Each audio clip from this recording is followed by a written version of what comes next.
Welcome to coverage of the 2025 Wizz Air Milano Marathon. This is Jeff Whiteman with the start of the 2025 race just a few minutes away. 23rd edition of this race. And tell me if there's a more spectacular start and finish line than this one. Right in front of the Duomo di Milano, Milan Cathedral, one of the most famous tourist landmarks in Europe and the world.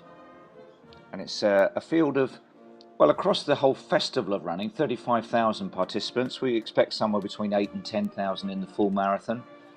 40% of them from outside Italy. The biggest contingents are France, UK, Belgium, Ireland and Germany. Good morning to you if you're watching for your runner in these mass shots that we're seeing down at the start. And you can see the conditions absolutely perfect.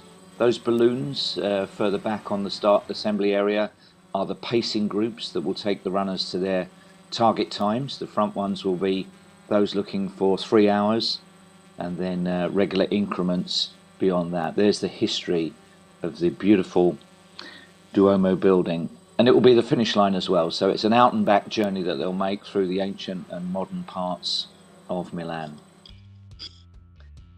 And this is the route they'll take. It's past La Scala at a very early stage in the city centre. All of the major sites of the city will be taken in by this course, and although on the graphic it will appear to twist and turn, it's by no means a technical course. These are nice long boulevards that the competitors will enjoy, and the course roughly heading out towards the northwest of Milan before making the return journey. You can see we're approaching 21 kilometres, the halfway point, out by the racecourse, the Hippodrome. That's the San Siro football stadium. And then the return journey back to the city centre. For the competitors further down the field, there may be a breeze as we get towards the midday point of proceedings, but otherwise just great conditions. And the return run, 42.2 kilometres, bringing them back to finish in front of Duomo di Milano. These are live pictures down at the start. The Festival of Running has included a relay within this event, so that's supported by UniCredit. We've also had a family run, there's a dogs run, there have been kids races, there's been a whole festival of 4 days of activities putting the spotlight well and truly on Milan. Some of the elite athletes, mostly from East Africa, down on the front row of the grid. Course records for this event are very distinguished, both set in 2021. Ruben Kipyego of Kenya has run 2:03.55, and in the women's, Hiwot Gebrekiden of Ethiopia has gone under 2:20. 2:19.35 is the women's course record. Maybe just a shot at that time. The pacers will be looking to set the elite women up for something close to 2:20.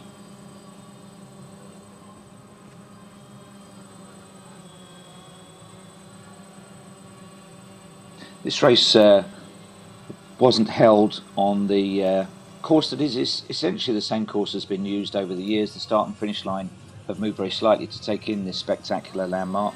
It wasn't held in 2009, and in 2020 during COVID it was a multi-lap elite course. That's the top 10 seeds in the men's race. You can see all Ethiopians and Kenyans. We've had, I think, 3 years in a row of Kenyan men's and women's runners. The leading Italian contenders further down will perhaps be looking to press their credentials for World Championship selection later in the year in Tokyo. For many of the elite field, looking to run times that might get them invitation to an autumn Abbott World Marathon Major in Chicago, Berlin, New York. And there's the elite women's field. You can see the top seeded numbers, all Ethiopian. One Ugandan in there, Juliet Checkwell, hip number 104.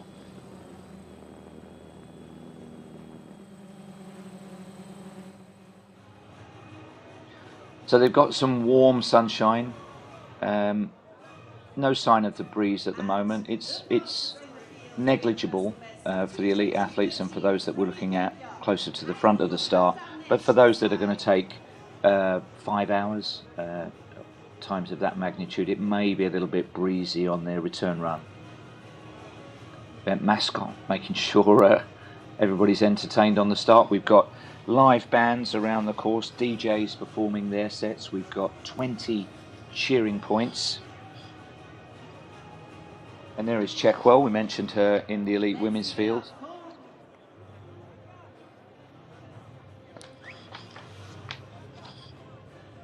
Okay, now let's give it up for our three top women. Juliet Checkwell. So Juliet Checkwell of Uganda. She's won a couple of marathons, including Seville.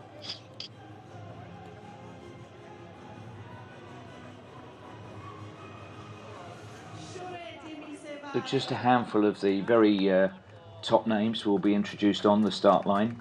These are the athletes we expect to see in the podium that will conclude our show. For Ethiopia, this is Shura Demisi-Ware of Ethiopia, the number 2 seed in the women's event. Very experienced marathon racer. And she's one of those, you can see from her personal best there, bottom left, 2:20.59. The course record is 2:19.35. You never know, these are good racing conditions. There'll be a male pacemaker taking those elite women round in around about 70:45 or 71 minutes as a halfway time. Edwin Koech, the number 1 seed and the defending champion. Not the fastest man in the field on personal best times, but he's got a very distinguished record, including 1st and 3rd here. Isaac Kipkemboi. Kip 2 is the man who has been runner-up in the Buenos Aires Marathon. He was 7th here last year.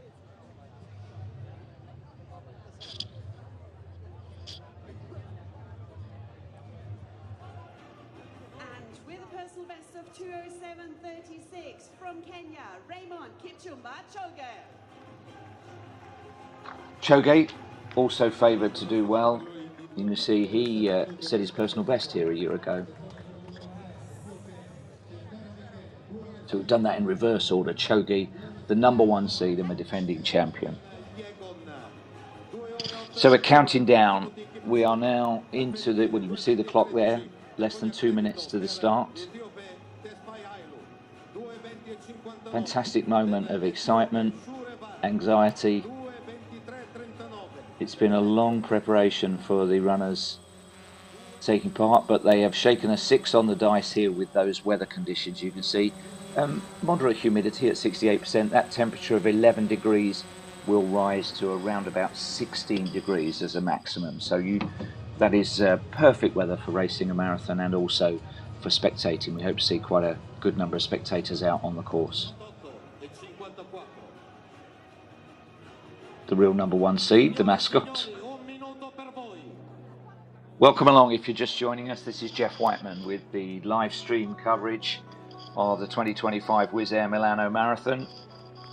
And we're into the final 60-second countdown for an 8:30 local time start. This is Eye in the Sky by the Alan Parsons Project, the music that the Chicago Bulls starting 5 come onto the court. Basketball team. So 30 seconds, everybody's starting their own wristwatches, but those elites will probably be able to see the lead car. And everybody is chip timed, those timing chips embedded in the bibs on the front of their singlets. Pacing groups ready to do their job. 10, 9, 8, 7, 6, 5, 4, 3, 2, 1. So exactly on time, we are away with the Wizz Air Milano Marathon of 2025. First wave will be those elite runners, and then it will be continuous waves for the next few minutes. Everybody gets their net time based on the chip attached to their bibs, so it activates when they cross the start line and when they cross the finish. You can track them around the course over the various timing mats at 5 kilometer intervals if there's somebody in particular that you're following on this journey. Great crowds in the city centre. They'll still be here for the return run.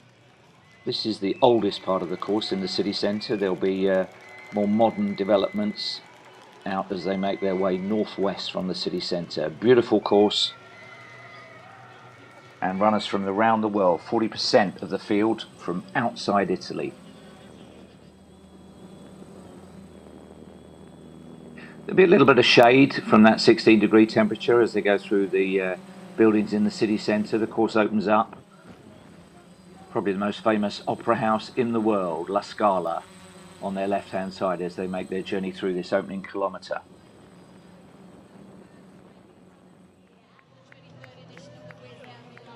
Nice carnival atmosphere down on the start. Very ambitious race. I mean, Milan is one of the foremost sporting cities in the world, and it wants it to take its marathon to the very highest levels. There's a three-man pacing group that will be taking the men through, and they're looking for something around about 2:57 per kilometre, 2:57, 2:58, so under 3 minutes per kilometre. That would take them to 62.5 to 62.40 halfway split. And the pacers across the front, Alfred Kiptu wears 26, 27 is Gideon Kimutar, and Obadiah Mayu, number 28. They'll provide a little bit of a wall across the front so that the leading runners can slipstream them. Just being careful with their footing on the tram lines and the cobbles through this ancient part of the city. But already we are down to those 10 or 12 men that are the invited athletes, those that have got personal best under 2 hours 10, and one or two have got personal best very close to 2 hours and 5 minutes.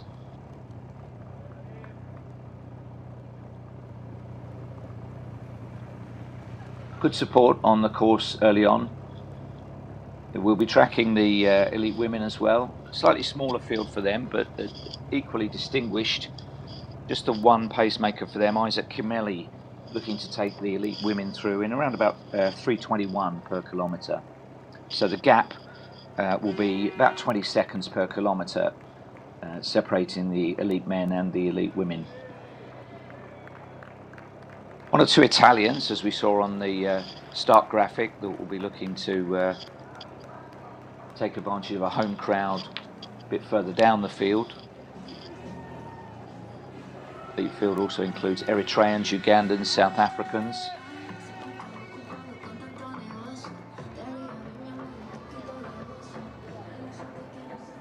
The important thing, as we've gone through the opening kilometre,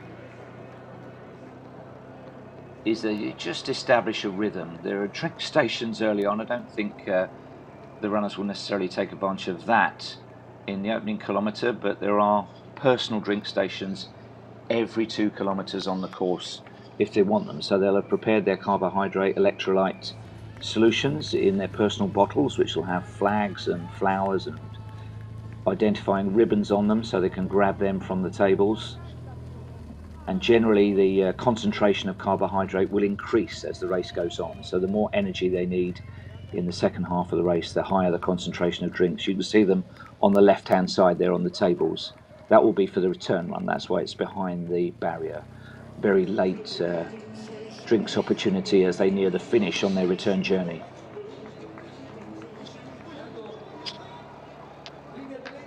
On their fronts they've got their names, and on the back they've got their bibs. So you can see in the red singlet just at the back of that group is the number 1 seed, Raymond Kipchumba Chogi, who was introduced at the start. Runner-up here a year ago, 2:07.36 was his time in 2024. And the women forming up as we approach the 5-minute point.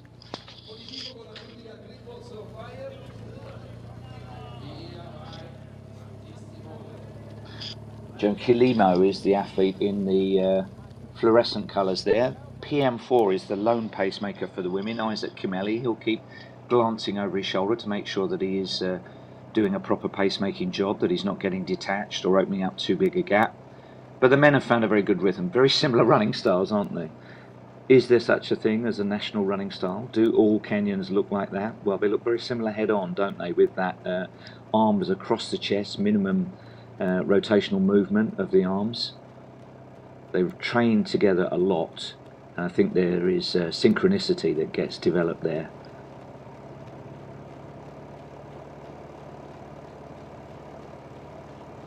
So they will hope to be cruising like this for as long as possible, staying in a group, working off each other, clicking down the kilometres, attacking the times that they'll need for their autumn marathon choices.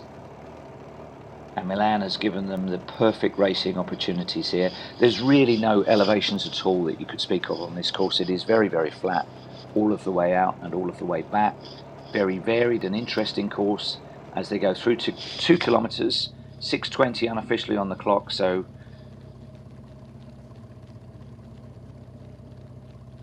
we're looking at Kilimo for Kenya, Demise for Ethiopia, so there'll be no common language between the pair of them, Amharic and Swahili, the respective languages, so no chat exchange. But I'm just looking to see where the pacemaker is just ahead of them, because they will want to draw on him.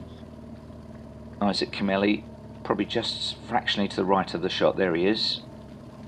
He can do the pace judgment. They keep a little eye on the clock to see how it's going, but generally speaking, the job that the male runners do for female elite athletes in major marathons around the world is absolutely spot on. They don't really put a foot wrong in terms of hitting the right pace from the opening kilometres right to the end.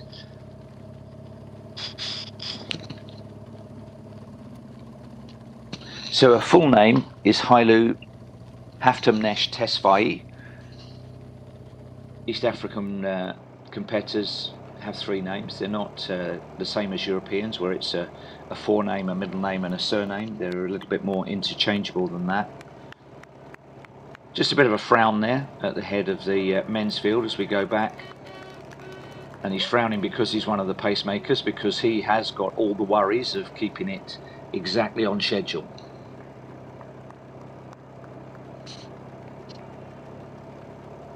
The sort of mileage that these male runners will have done in preparation for this marathon will have commenced at the turn of the year, January into February, and their long runs will have been almost the full marathon distance, covering sometimes in excess of 180 kilometres a week, 140, 150 miles a week.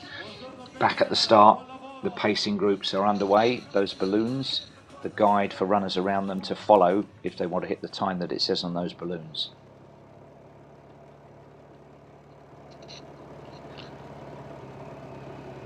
So just starting to move to the edge of the ancient part of the city, coming up to 10 minutes into the race.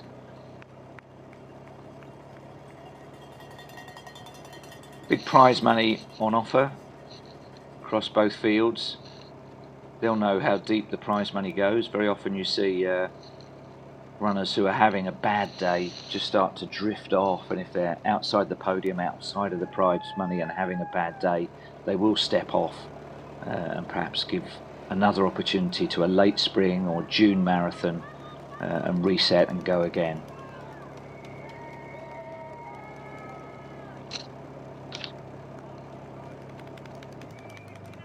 The field is expected to be somewhere between 8,000 and 10,000 finishers. The relay is 4 legs of competitors taking part in relay formations, so that's a more accessible introduction to the marathon distance. Remember, by the way, in just over a year from now, Milan Cortina will be hosting the Winter Olympics. So in the hillier regions, just away from here, the final countdown is on to the Olympic Games. This is Porta Venezia, one of the ancient gateways to the city.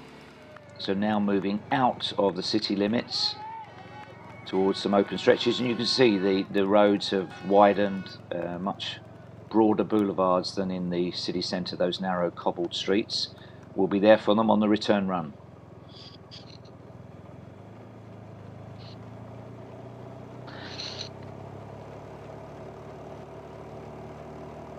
So the bottom right hand side camera clicking away the distance. 42.2 kilometres the full distance, 21.1 kilometres is the halfway, not quite the turnaround point, but not far from the furthest point on the course. And you can see from those crisp shadows on the roads that it is a bright and sunny spring day, but that temperature will barely be 17 degrees now, so very nice temperature to run in. 1 or 2 favouring caps and shades. The women's group just stringing out to single file a little bit. Kalimo's paid very close attention throughout. She's a 2:27 marathon runner. Joan Kalimo, winner of the Casablanca Marathon in Morocco last autumn. That always makes a difference. To have won a marathon is a big plus on your CV.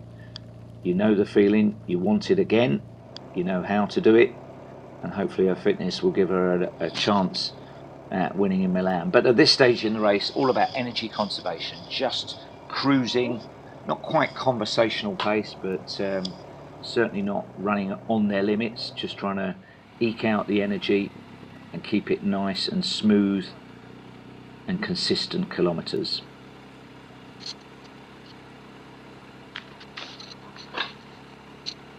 And that's the gap, so 0.4 of a kilometre behind the elite women's group. There will be elite women that will bridge the gap and pick off some of the stragglers in the second half of the race at the back of this men's group, but right now all present and correct, everybody's still in contention. There's no Italians in that group. The leading Italian men will be in between this group and the chasing elite women's group, and that's the broad thoroughfare of the Piazza della Repubblica. Just about every major landmark on the route is taken in by this course. As I mentioned, it's been adjusted over the years, but nothing too drastic, really just to make sure that the start and the finish can take place in front of the Dome of Milan.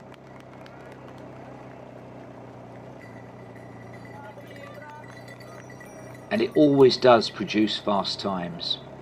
The best chance of that happening is if this group stays intact, if the pacemakers, at least one of them, can go beyond the halfway point and keep things bubbling along. A breakaway at halfway doesn't always indicate fast times in depth, because the field is then fragmented and they can't work off each other. So we will hope that this group stays close together as we go past another of the gateways to the city, the Porta Nuova.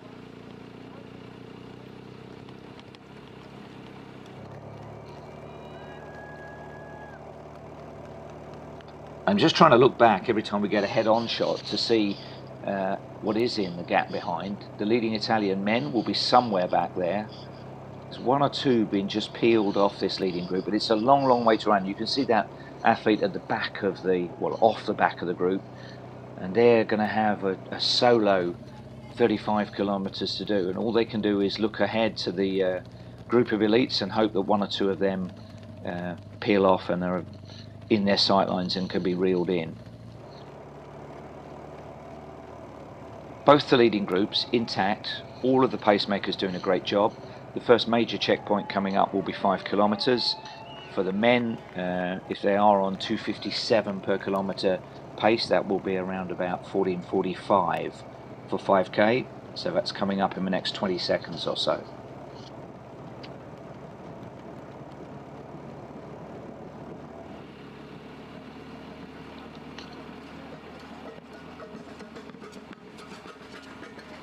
Another of the gateways, Porta Garibaldi, on their right hand side as they go through. You can see those archways that mark the major corridors into the city from ancient times.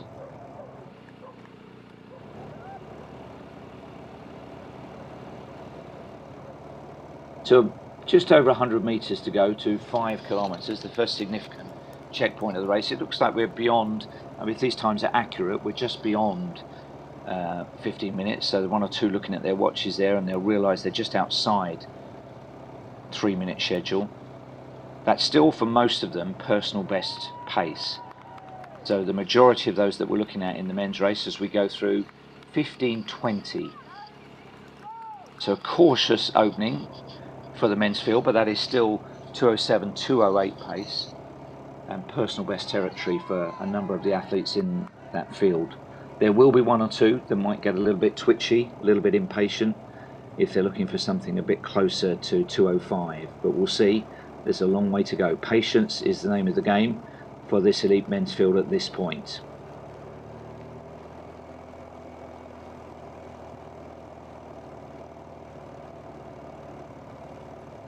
They are just strung out a little bit. You would expect to see, if it was being perfectly executed, that the three pacemakers would be more or less shoulder to shoulder across the front, and everybody else would be tucked in three wide behind them. So that's split officially 15:23. We can enjoy the race. Let's not get too hung up on times, although some of these athletes will be wanting to move into the top echelon of world marathon runners for recruitment for their next marathon in the autumn, and hoping for something around about low 2:5. But 62:30 is the target pace. Not only are they looking at a clock roughly where we are on the lead camera truck, there's a clock just slung above that, but they're all looking at their wristwatches as well at different points. The women now approaching 5k.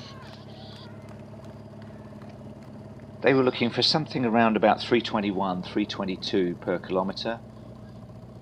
So through 5k, and I think that's on schedule. Oh, and this is always a disruptor. The first of the drink stations, and you can see the runners fixated with getting their personal drinks bottles. They'll have lavishly prepared them yesterday, mixing them up, taking them into the chain of custody that keeps them secure overnight, and distributed this morning.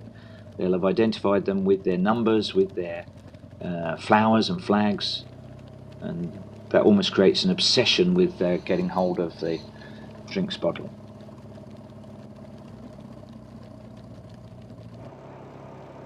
Down to 5 in that elite women's group as I counted it. The men just reforming. Pacemakers, oh, we dropped the bottle in front of those behind. Let's just see what happened as they approached the drink station. Yeah, on the left hand side, they didn't realise, despite the technical meeting yesterday saying all of the drink stations will be on the right hand side, just caught unawares there. It often happens. We'll see if it happens in the women's as well. They've got a few of those drink stations to come, 8 opportunities every 5k. It is a warmish day. We're around 17 degrees. Bits of shade around the course. They are all perspiring freely, as you can see.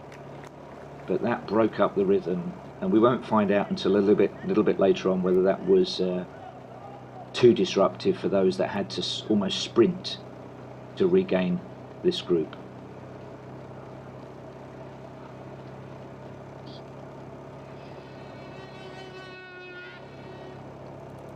.27 there on the right is the one of the pacemakers expecting to go to at least halfway, Gideon Kimutar. Alfred Kiptu alongside him, and Obadiah Mayo on the left hand side. You can see how these gateways are set up with the big boulevards. Ocho della Pace, Peace. Beautifully laid out city. If you are a marathon runner watching this and you're thinking about a destination for your 2026 marathons, this is a very great way to see one of the world's great cities, run the marathon, bring the family, bring supporters and friends, see the sights before or after. And it has grown as a destination marathon, as I mentioned, to the extent of 40% of the mass field being from outside Italy. France, UK, Belgium, Ireland and Germany, the biggest national groups. So despite the disruption, as we track the course on the graphic around this crescent, everybody is still in contention there.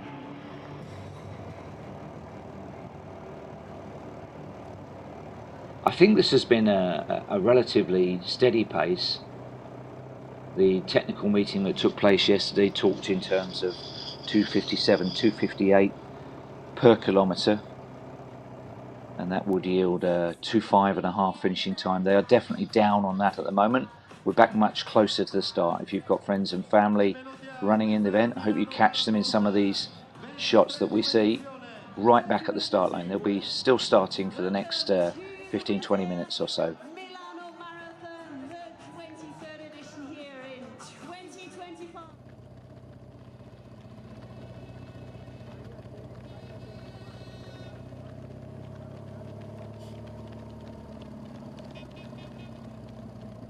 I think we lost one in that lead women's group. It's down to 4. I counted 5 last time we saw them. Leading competitors all there. There are some outstanding CVs amongst these runners. Just looking at their winning record, they have experienced the top step of the podium in both the men's and the women's field.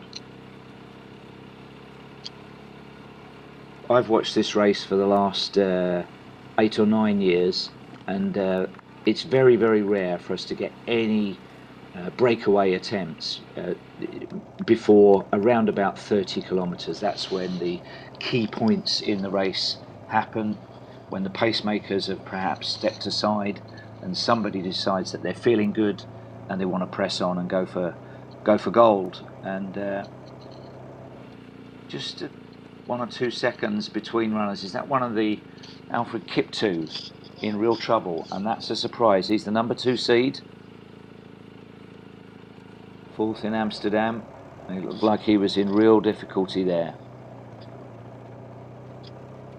He's finished in the top 10 in major marathons on 4 occasions. He's got a best of 2:05, fastest in the field in fact at 2:05:04. And in that shot it looked like he was going through a very bad patch.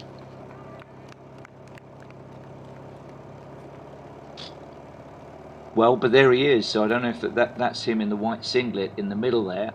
We caught him in isolation and he looked terrible. I don't know if that was from earlier, but Kiptoo is there, right hand side of the shot now, white singlet, black shorts. So perhaps that was just an unfortunate shot of him toiling a bit, and he looked in isolation, but he's well tucked into the pack now. 7 kilometres coming up. You can see on the graphic those 2 bars represent where the lead men and the lead women are, so that's the gap between them. It will stretch very slightly. In the end there will probably be 15 minutes or so between the first man and the first woman, but right now they're operating just a minute or 2 apart. Here's one of the tighter turns on the race. You take that 90-degree left-hander there to head out to another nice boulevard of trees. And this is a runner's eye view. You can see the camera bikes, you can see the timing truck and the press and camera bike.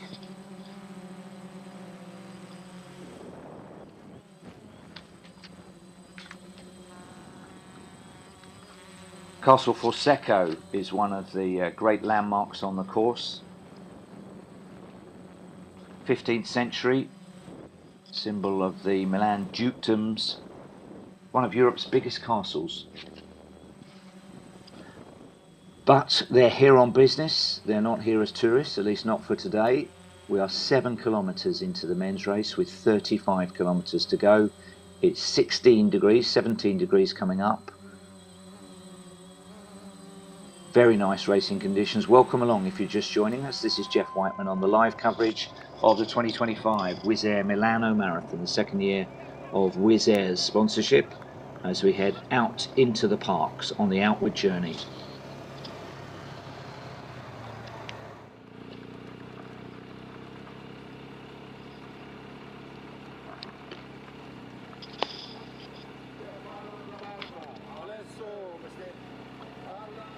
Well, Obadiah Mayo was one of the pacemakers, so he's no use to anybody at the back of the group. So I think we're down to 2 pacemakers.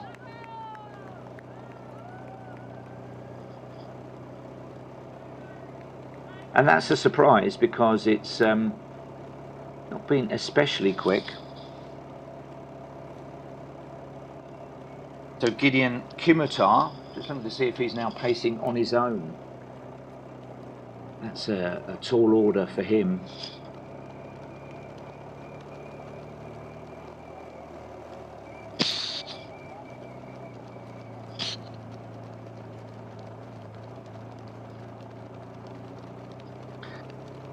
I can clarify the Kip2 situation. One of the pacemakers is called Kip2, that's Alfred Kip2, and one of the elite field expected to go the full distance is Abraham Kipkemboi Kip2. He's the one with Kip2 on his vest and hip number 2. So the Kip2 that was in difficulty but tucked in, I think, is the one going the full distance. And we're looking for Alfred Kip2 with hip number 26, not 2, as the pacemaker. I think we may be down to one pacemaker inside the first 10 kilometres, 8.6 kilometres down. Drone and helicopter coverage bringing you the aerial shots, and Milan looks great, doesn't it? Spring is here. I think Gideon Kilometer is the lone pacemaker now.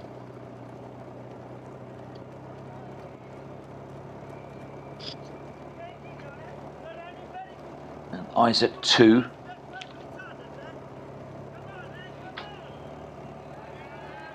.30-year-old runner-up in the Buenos Aires Marathon.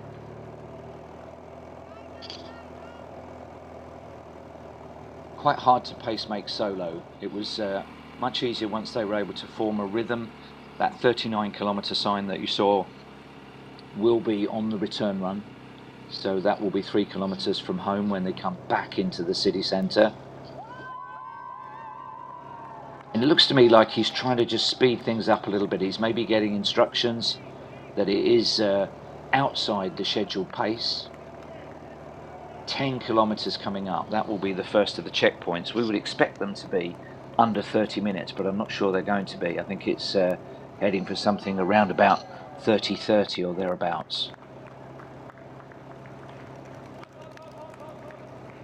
You can see the teeth on one or two of these athletes, the sweat glistening on their foreheads and on their necks and chests.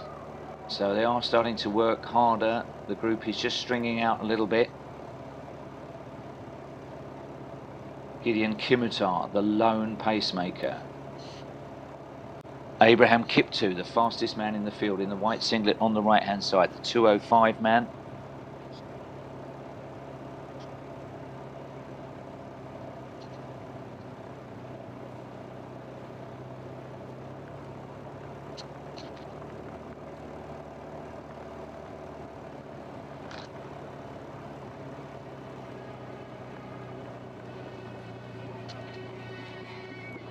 And on the graphic, the lead men just opening the gap up on the elite women.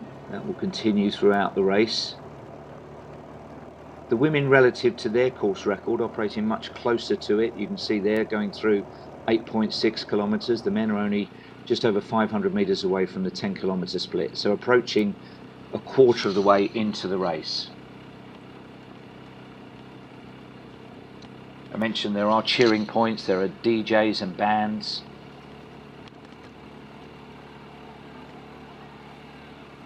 Drink station, stand by for a bit of carnage.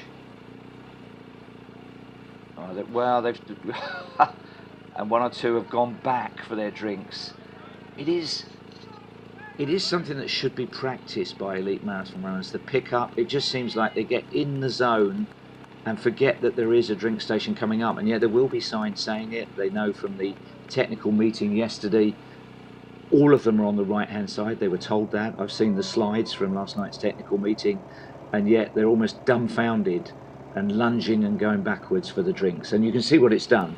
A nice tightly packed group is suddenly 40 metres between first and last, and there is energy expenditure in trying to get back on terms, but hey, at least they got their drink.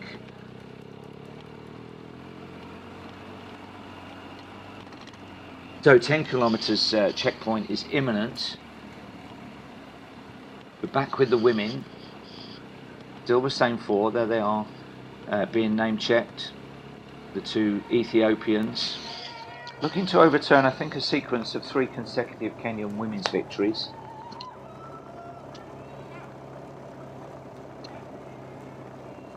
Bekele, a famous name, no relation I don't think. That's Fikre Bekele Tefera of Ethiopia, winner of the Linz Marathon in Austria, fact, he's had a really outstanding record in the marathon. He's won in Linz, he's won in Rome, he's won in Bilbao, and he's won in Vadodara in India.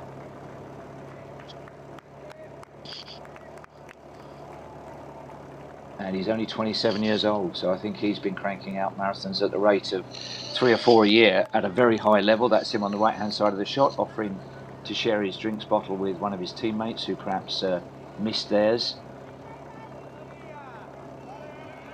That's nice. It's every man against the distance still. The old head-to-head racing can wait. They're all just making sure that they're looking after their countrymen.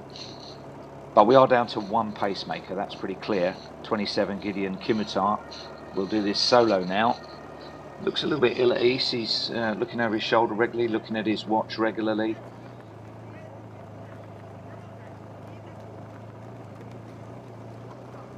At the end of the coverage here, we will have the presentation of awards on the podium, the top 3 men and the top 3 women. Who have you got out of these leading men? It will be 3 out of these 10 or 12. Nobody's breaking away, they're all sticking with the pacemaker, but 1 or 2 are just starting to drift off the back. And as we look at it, number 4 in the red, closest to us, is Bethwell Biwott Yegan of Kenya, winner of the Buenos Aires Marathon last September.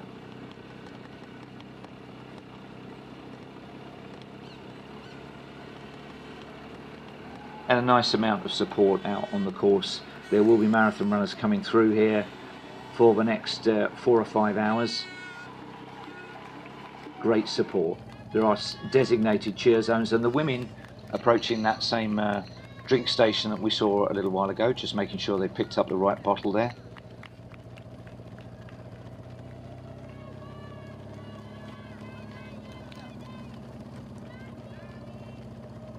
And it looks as though the 4th female in that lead group has just drifted to the back there in the purple. That's Kilimo. I think she just lost her place in the group to get her drinks bottle, but reasonably smooth passage through that drink station for the women. These are very decent standard men alongside them, not there for pacemaking purposes, there to try and run a quick time themselves, and they're on schedule for something around 2:21, 2:22 at the moment, and that's where they are on the course, heading left to right as we look at that graphic.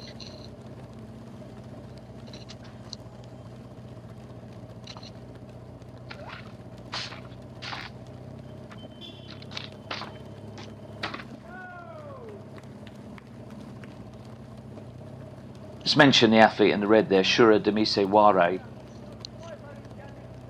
She's now 29 years old, very experienced marathon runner, 4th in Dubai, 3rd in Tokyo, 4th in Tokyo, 3rd in Chicago, one of the Abbott World Marathon Majors, but that's going back a little bit, that was in 2018. But she has an outstanding record. She's had 10 or 11 performances inside the top 6 in major marathons, so she knows exactly what she's doing here.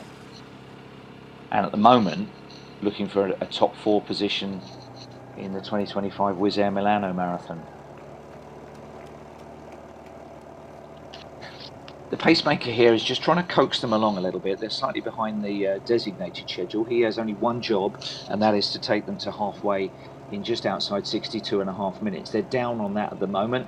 A bit of a stress for him, because if he pushes too far ahead and there are no takers, that isn't what pacemakers do. They bring the field with them, but at the moment the field is slightly behind the agreed schedule. But it's bringing us a great race, because there's a huge field still in contention, and the 4 leading women are now back in formation. The men are aware that they're there, just making sure they're not in the way, especially for drink stations.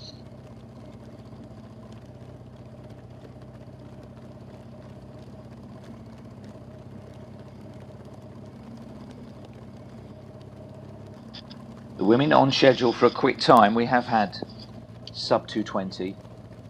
The year when both course records were set was 2021. I remember it. It was great racing conditions. The key to it was a large pack in both the men's and the women's race that just got whittled down in the relatively later stages. The women do have the advantage of male pacemakers who can take them most of the way to the finish. They'll step aside in the closing stages, but they can get pacemaking help even if they're on their own from that male pacemaker, Isaac Kimeli. Meanwhile, back with the men, stringing out a little bit as they go under the Unicredit arch. Unicredit, the title sponsor of the marathon relay, which is huge here.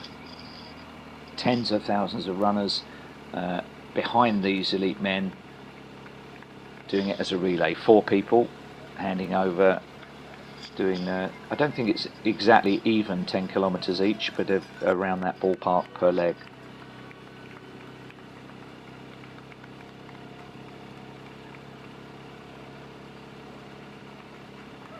"12 kilometers, 36 minutes done, and we have 30 kilometers, 18 miles in old money still to go. Number 1 seed at the back of that group, we've seen it a few times for Raymond Kipchumba. Nothing to be alarmed about, but just cruising, just keying off everybody else, just trying to conserve energy. This is his sort of territory, the 207 to 209 range. That's pretty much what he runs every time out, and he's usually there when it comes down to the closing stages. He's had wins here as defending champion, but also in Košice and Cologne in Germany.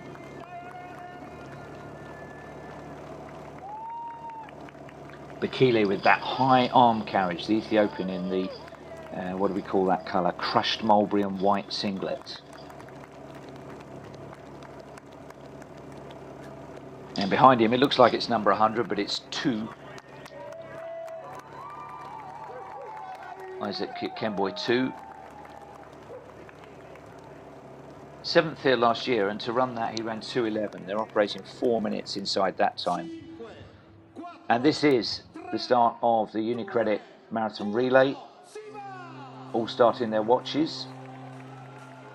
The mascot there on the right hand side. It's a huge fundraising day for charities. They're looking for a record day. A couple of million euros to be raised for charitable causes. The business community gets behind this festival of running. It's been taking place all week. We've got a dog run, we've had a family run, we've had kids events, there's been an expo. Been a real magnet for runners of all standards. And for those that aren't yet ready to take on the full marathon distance, this is a great way with family, friends, club mates, neighbours to cover the full marathon distance. So there'll be 3 handovers to other runners in the Unicredit Marathon Relay.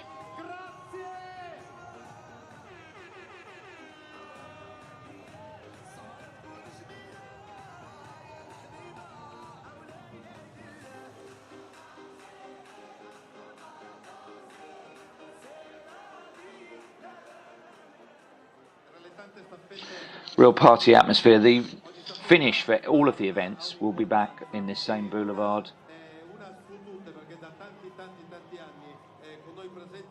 35,000 is the total number. It may even be pushing 40,000 taking part in all events, and the Unicredit Marathon Relay is a big part of that, and that's probably numerically the biggest of the elements of today's racing. All done on chip timing, of course, based on the timing chips embedded in the back of those bibs on their chests. We might see glimpses a bit later on of the family run and the dog run as well. When it's on trails, it's called canicross. I'm not sure if there's a art term for road running with dogs. So the most stressed man in Milan is the pacemaker. He's still got to keep working hard for another 20 minutes or so to complete his task. Gideon Kimutar in the white there at the front. And they are stringing out behind him. I don't know whether that's because he is just pushing on to try and get them back onto target time schedule, or whether there's 1 or 2 feeling the pinch a little bit further down that. We're now 40 minutes into the race, so you still want to be in a rhythm, cruising, 1 gear left when the racing starts in earnest. If you're in difficulty now, it is a long way to try and hold it together.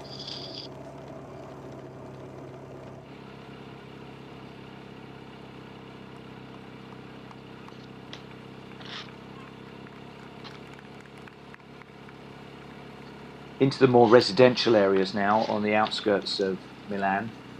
It's an interesting city architecturally. You don't need me to tell you that. It's world famous for its architecture, but we've got some quite modernistic parts of the city coming up, built within the last few years rather than 14th, 15th century.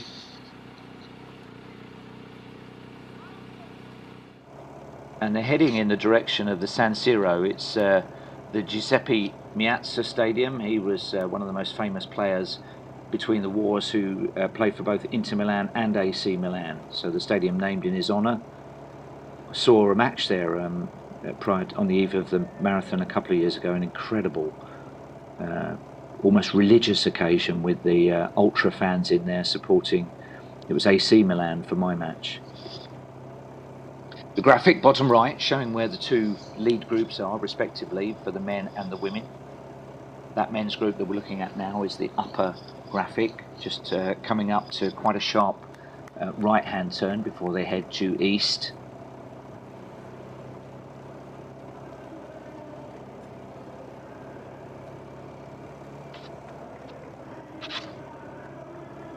And that's the gap, 1.3 kilometres.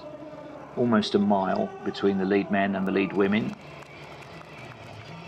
If we count those in that leading group, it looks still like 11 or 12 in the elite men, but we are down to 4 in the elite women. And this is a runner's eye view. Bethel Jagan at the back of that group.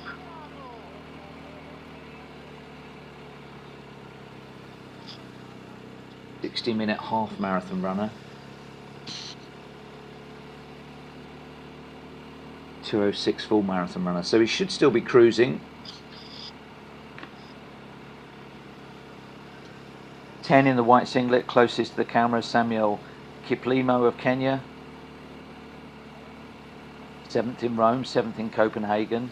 The winner of the Florence Marathon last November, 2:12:51. In fact, I think he's running inside personal best time, so that might be why he's starting to suffer a little bit. So these are the instructions being conveyed to the pacer, and as we look above, that's why it's in that narrow flying wedge formation. He's pushing on a little bit, trying to get back on schedule at the halfway point. 21.1 kilometres will be that. Beautiful sunshine. Not too bad temperature wise, almost ideal, 17 degrees, but that is why they're taking on board drinks at every station. They don't want to miss a drinks bottle and have to wait another 5 kilometres for the opportunity. There is generic water available from the public drink stations, but at those elite drink stations they want to get their drinks bottles, and it's caught the men's field unawares a couple of times. 15 kilometres coming up. It does look like it is getting quicker, and that's why we've got a couple in danger of going out the back door in this leading group.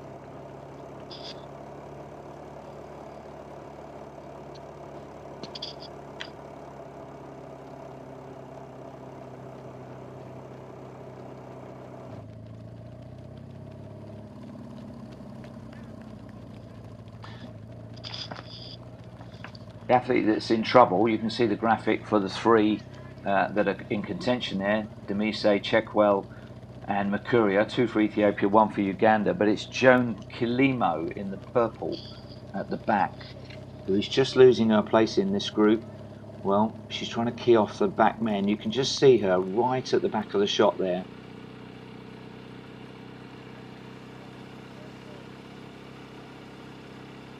"15 kilometres coming up. And I think this has been the quickest 5k segment. That will be nothing to do with gradient or wind, purely pacemaking. Oh, the drink stations, they really don't take the drinks on board very fluidly. That should be a nice sweep of the arm, anticipating them. If they miss it, look, there are the cups of drinks available, the generic water there, but I don't remember drink stations being this disruptive in years gone by. It was something, you see it in major championship marathons. Admittedly, small fields with national flags and things like that, but I don't remember seeing athletes stop or run sideways or backwards like they have done here. So this pace is coming back around nicely. 3:02 per kilometre. The target was originally 2:57, 2:58. Here's the replay. Look at the sideways lunges.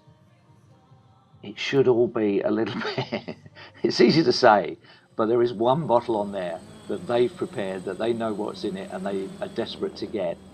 And if you miss that moment, and they're in numerical order as well, by the way, so there's nothing unusual about how they're laid out. The answer is, the learning curve is, put a loop on it, put a ribbon, put a big flag, put something on it that enables you to grab it high and see it early. And the effect has been, they've been strung out again. Through 15, 27 kilometres to go. The next big checkpoint will be 20 kilometres, and then directly behind that, the halfway point. Sharp left-hander there.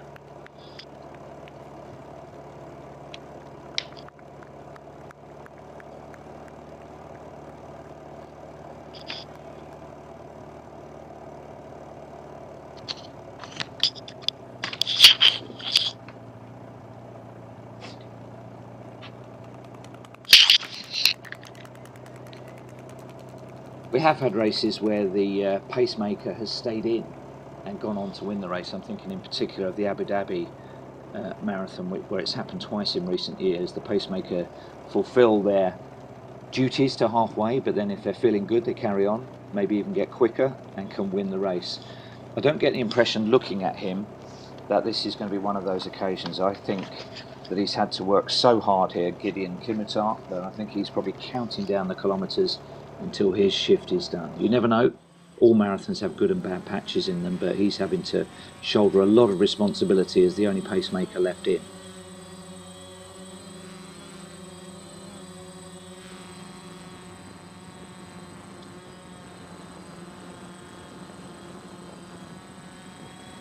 These are parts of New Milan that they will take twice on the way out and on the return run in the second half of the race. Park life is the area coming up. It's beautifully landscaped gardens. We've got residential, commercial, entertainment venues all around, and this is where we almost go to a cycleway. It's a much narrower corridors through which they run. You can see the indicators are for the return run as well, so they'll come back down this way on nearby paths. Much more modernistic sculptures and architecture as well that you can see. Quite the contrast, isn't it, with the scenes that we saw in the centre of the city. That's Milan, the ancient and the modern.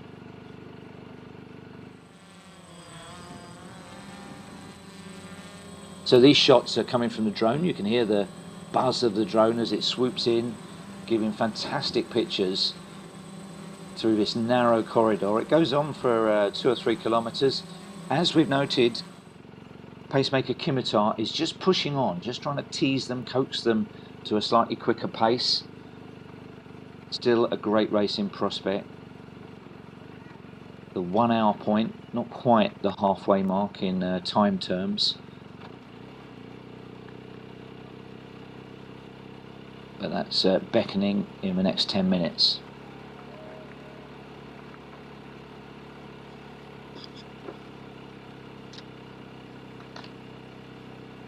Kiplimo, the athlete at the back there, the winner of the Florence Marathon, still running quicker than he's ever done, running personal best, but you feel like if he could be closer to that group, he would be, so he's definitely going through a bad patch. He's just struggling to maintain contact. 50 minutes down in elite men.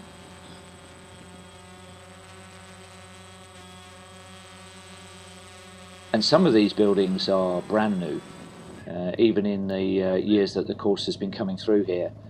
It's still evolving, still some wonderful architectural pieces, much more modernistic. So Kilimo is being credited as being in that lead group. You can see her at the back in the purple. She's really in a bit of difficulty, working really hard just to get within touching distance of that leading group. They've all got their drinks bottles safely. Not sure she took one. The etiquette should be to dispose of them outside the racing line. There are volunteers who'll pick them up, but you don't want them to be a trip hazard for those directly behind. Kilimo, this is showtime for her at the back of that group. If she wants to be on the podium at the 2025 Wizz Air Milano Marathon, she has got to grit her teeth and stay with this group. And at the moment, she's about 2 seconds behind those top 3 women who could all shake hands with each other right now.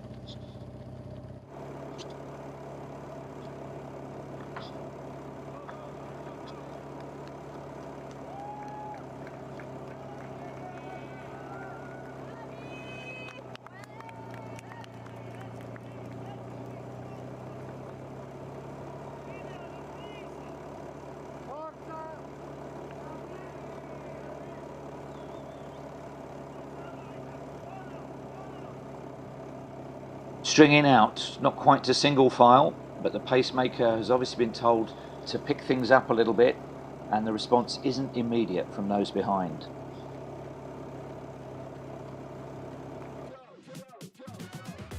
So it is a festival. This is the race village. They've opened up 4 days of proceedings that included supporting races. You can see there's an expo, the number pickup, sign in on the welcome wall. Find your name on the list of participants, share it on your social media. These are the t-shirts. They're generally given out in advance now rather than at the finish, just to keep the finish process smoother. Lots of advice on how to run a marathon. The elites presented with their bibs.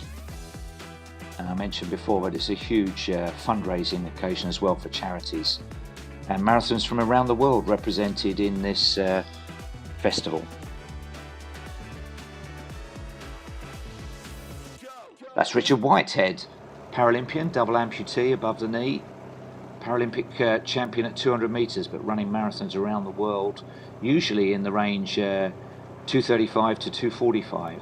So great inspirational figure, Richard Whitehead. This is about the only significant incline on the race. Just having to work hard. It's really just an underpass, the ramp coming out of the underpass. Now, I may have been crediting the wrong athlete as being Kilimo. Kilimo is the athlete on the right hand side there in the orange, and it could be Checkwell in the purple at the back. We can't see her bib. You can just see her at the back of the group. She's going through a torrid time at the moment as the women go through 16 kilometres. They're coming into the city life area as well. So the graphic confirming who the leading 4 are, but 3 of them are comfortable and 1 is in difficulty.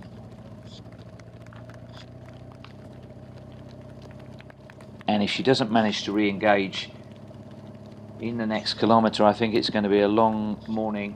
I think it's Checkwell, Juliet Checkwell at the back. We'll check that in a minute. We'll check Checkwell.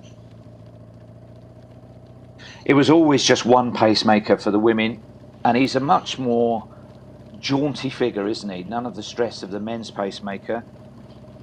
That's the work that's been done by Isaac Kumelli. He's been exactly on schedule, 3:21, 3:22 per kilometre. Still chugging along at that speed. Always looking around just to make sure that they're coming with him, but it's a very nice rhythmical run, and that's very reassuring for the athletes behind him. They can trust him. There's no great variance in the pace. He's a man that knows what he's doing. They're not that far behind, are they? That coloured sculpture on the left hand side as we look at it was passed by the men only about 4 or 5 minutes ago. So lead women going well, not too far outside 2:20 pace at the moment, and a real race in prospect. I'm looking back at that 4th place woman, and she looks to be, well, she's looking over her shoulder. I think this is going to be a long and lonely morning now for her. She was in contention just a minute or 2 ago, but clearly struggling, and now she's kind of given up the chase, just trying to get her rhythm back and That's quite a long way to go, because I think there are some gaps behind her. Certainly the fifth woman could be a couple of minutes behind.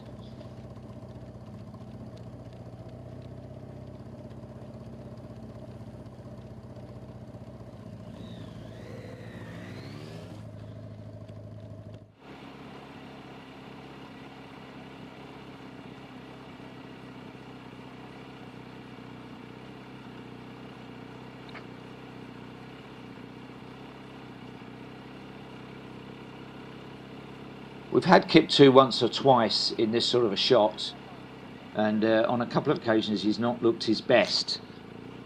The number 2 seed, the fastest man in the field at 2:05, and that's why we're riding with him now, because he's struggling. Came in as the fastest man in the field, the one that might have challenged the course record.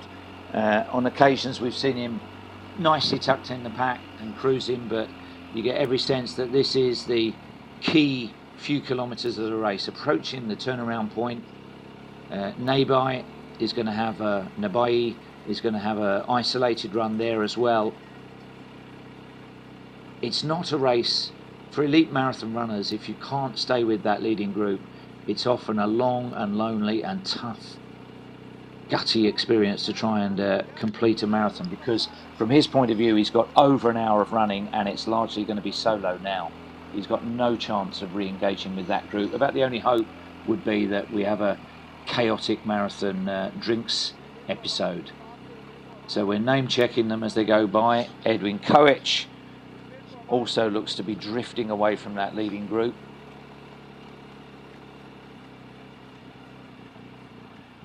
Former champion here back in 2017, 2:07. He could still run a 2:07. He's not too far away from that, but it's a tough way to do it solo effectively in the second half. He might hope for one or two just to drift back towards him from that leading group and come through his own bad patch, but that's unfortunately a tantalising gap. And the reason is because the pacemaker is just pushing on. He's trying to get the pace quicker, subtly so. So each kilometre just a second or two quicker than the previous one. There are takers behind him, so it's he's doing a good job getting Kimutai. I wonder if he is going to step off in about 2 kilometres from now. Halfway is the usual ration that the pacemakers take on, and that's 21.1 kilometres, and they're at 19.3. And this is a very welcome cheer station. You can hear the live music in the background. DJs trying to lift the competitors in these park areas which have less spectators because of the not residential areas. Bekele with those rolling shoulders on the left hand side. He's always been there or thereabouts. Just looking to see what the nationalities are. 5 or 6 Kenyans, a couple of Ethiopians in there. Kenyans have held sway in the men's event for I think about 6 years in a row. And on the graphic, the gap over the leading women as they head due south, that's the Hippodrome, the race course in Milan, that green block just ahead of them on the graphic.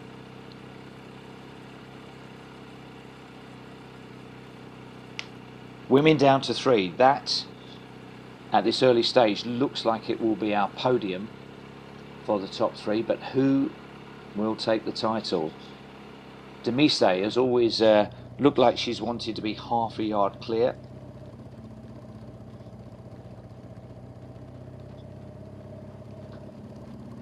Then Joan Kilimo. I'm sorry for earlier on I was calling the athlete in the purple who's drifted back to 4th, Kilimo, but that's her in the orange singlet.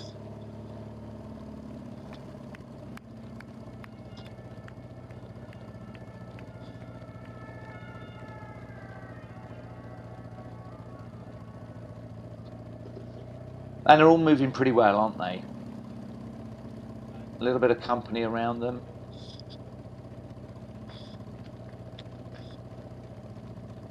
Mercuria having a great run at the back of that group of 3. I don't think she's ever placed top 3 in a marathon. The only one I've got down for her is Dubai, where she ran 2:26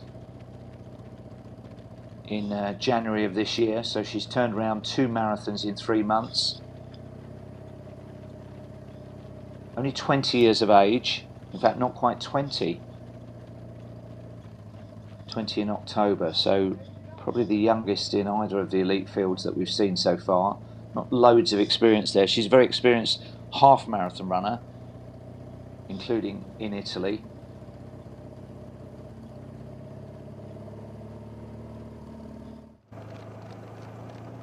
I like the way the men around are just giving them their space, running with them but not in their way. 60 minutes at 20 kilometers, so we brought it back down to a 2:08 finishing time. Just looking to see if the pacemaker's gone. Drink stations at every 5 kilometers. This is the 20k one, and it's happened again.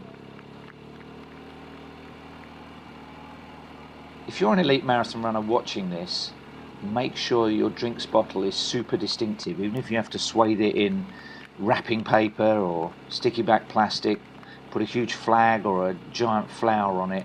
Make sure that you can sight it from a long way out and that you are on the correct side of the road to be able to grab it in advance, because there's too much confusion for what should be experienced athletes every time a drink station approaches, and I think it's because they're all looking for a small orange bottle.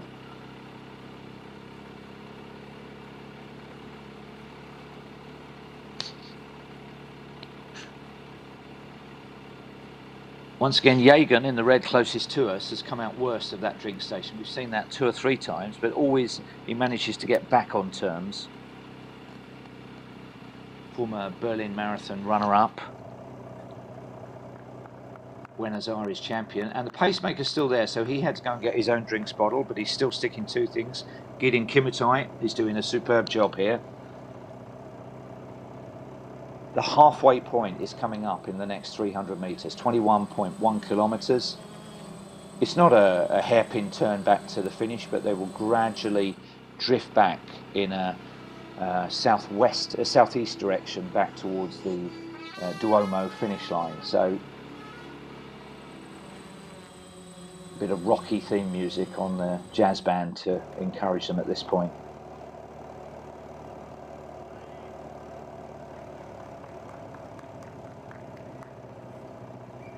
I wonder if he surged away here because he can see the halfway point coming up and he's done. He does look to have worked hard, Kimitai, the pacemaker in the white there.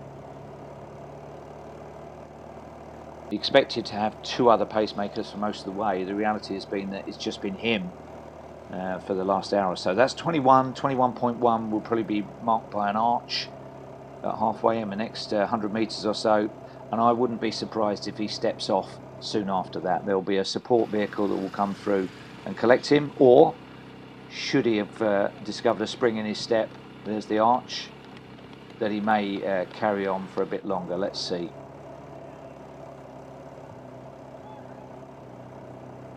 Looking at his watch, so I think he may be good for another few kilometres, and they'll be glad of that. The others behind him will want him to take on the workload as long as possible.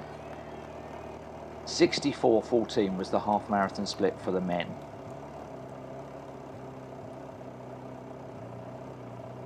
I think with that number of competitors still in contention, we may get negative splits. That's where the second half is run quicker than the first, because the racing will really kick in at around the end of the 3rd quarter of this race.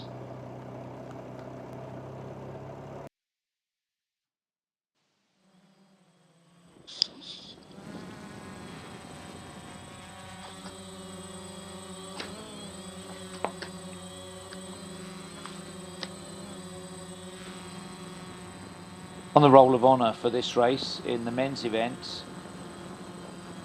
we have had 5 consecutive years since 2019 of Kenyan champions. The last time it was a non-Kenyan was Tura in 2018. Bekele going well for Ethiopia in that leading group, and there are, I think, 2 or 3 other Ethiopians who could challenge for the win. It'll get interesting now because all sorts of things start to come into play.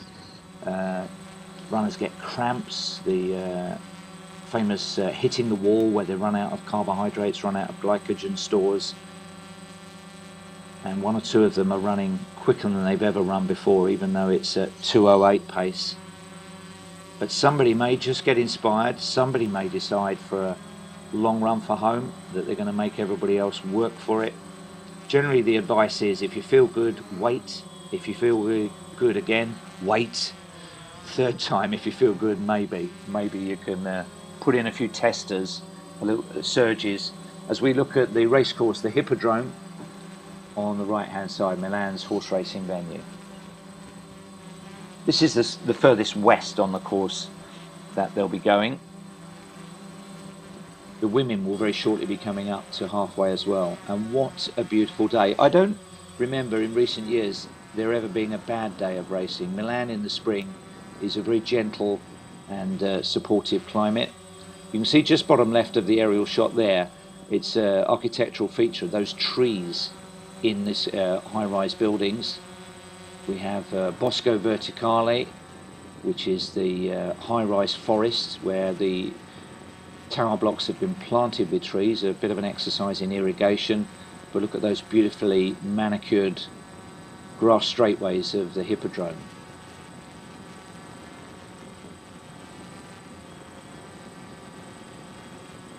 This is the sporting heart of Milan. Coming up very shortly will be the Giuseppe Meazza Stadium, which you can see, we know it best as the San Siro. There it is in the background. Home to AC Milan and Finale, the cathedral of football. If you're a football fan, and I guess I am, you've got to get to a match there. It is just unbelievable. The most enthusiastic, loyal and noisy fans in the world.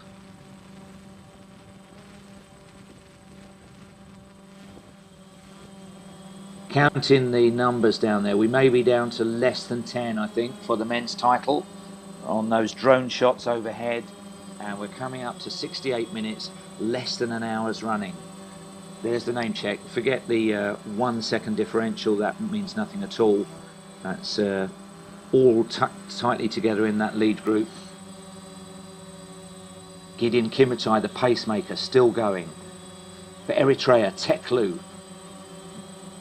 Those all East Africans, but 3 different nationalities, Kenya, Ethiopia and Eritrea, as they pass by with the San Siro, the Giuseppe Meazza Stadium, named for the most famous player that played for both rival Milan clubs. Very special place in sport. And we've got a very special race on our hands. This is Jeff Whiteman with live coverage of the 2025 Wizz Air Milano Marathon. Welcome along if you're joining us. Men's race coming to the boil. We're beyond the halfway point. Not particularly fast, but we have a great race in prospect with a group of 10 men in contention, and a little bit further back down the road, 3 women challenging for the women's title in Milan.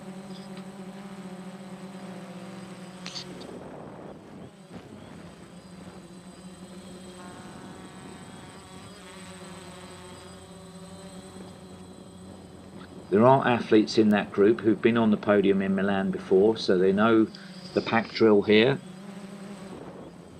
Still about energy conservation, still about tucking in, letting other people do the work. Getting the hydration as smoothly as you can. It's a drink station every 5 kilometers for the elites, so the next one will be at 25 kilometers, 15 miles.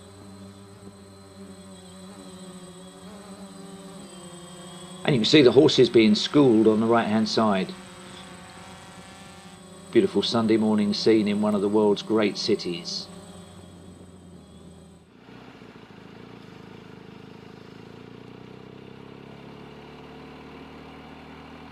And still hanging on by his bootstraps is Bethel Biwott Yagan at the back there, number 4. 2:06 runner, so he shouldn't be in too much difficulty, but with that low slung gait, every time we cut to this position with the camera bike looking over the shoulders of the runners, he's at the back of the group. Still the same 3 women. I think that's going to be our podium. Demise Makuria and Kilimo, 2 for Ethiopia, 1 for Kenya. Kalimo, the athlete in the orange singlets. We never actually see, although we may be able to keep a camera going at the finish line, what happens to the athletes that drop back from these leading groups. Do they finish? Do they get picked up by the broom wagon, or do they jog in, or somehow rally and get a decent time out of it? We will find out. And this is quick for the women. 70.53 at halfway, 2:21.46. I think the course record of 2:19.35 is going to survive beyond this race, but we could have a real classic here between these women, and it is fast. The hardest teams in the world in any sport to qualify for are the Olympic and World Marathon teams for Kenya and Ethiopia, men and women, because they have dozens of athletes in the top 100 and they can only pick 3, and it would be a good marker in the women's race for the winner of this race to say, hey, it's a World Championship in Tokyo, I've run 2:21, pick me. Both men's and women's groups have rounded the Hippodrome, the far point, and into the second half of the race. Hats off to the men's pacemaker here, doing a terrific job. Kilometer still checking his watch, so he's into overtime on his shift at the moment. A large group behind him, and you really couldn't pick a winner from that. They're all looking pretty smooth, but it may well get quicker and quicker in every segment. This is what it looks like at the finish. They're preparing the welcome there. We've got multiple races in action. We've got the Unicredit Marathon Relay with tens of thousands of runners taking part in that. And surely, each time we look, Yagon is just drifting further and further behind that group. He's absolutely concentrating intently. Prize money may go down to top 2/3 of that group. So if he's to get a payday out of this, he needs to stick with it. If he's to get a personal best, he must stick with it.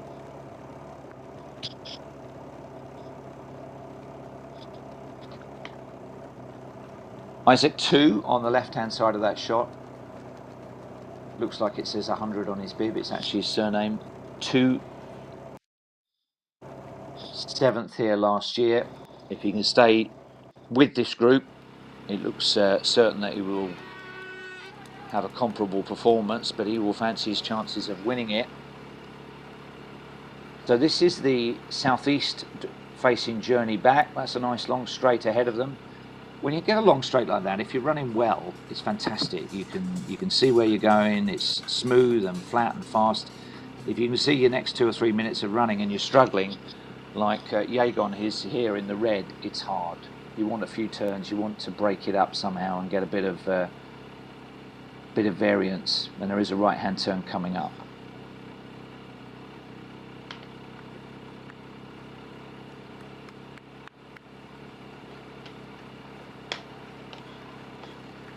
So he needs to rally somehow. It's a tantalising gap. It's only 2 seconds, but you can be sure that if he could be tucked in the middle of that group, he would be. He's right on the edge of his capabilities. He's running as fast as he's ever run in his life in a marathon, but he just can't re-engage. He goes through good and bad patches. It's often linked to things like drink stations. You can get a boost literally from taking on board your drinks, or it can be unsettling. It's a bit of an art running with fluids in the stomach, as Kipyego clutches at his stomach, just at the back there in the white. This is a bonus for this elite men's field, that the pacemaker is staying with it, approaching 25 kilometres.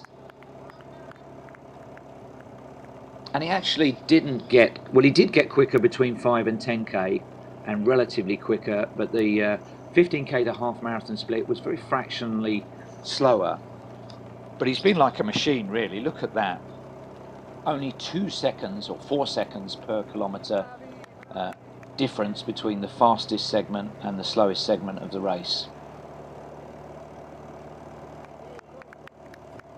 Every time he looks over his shoulder and sees 10 men in contention, he'll feel like he's still responsible, still got a job to do.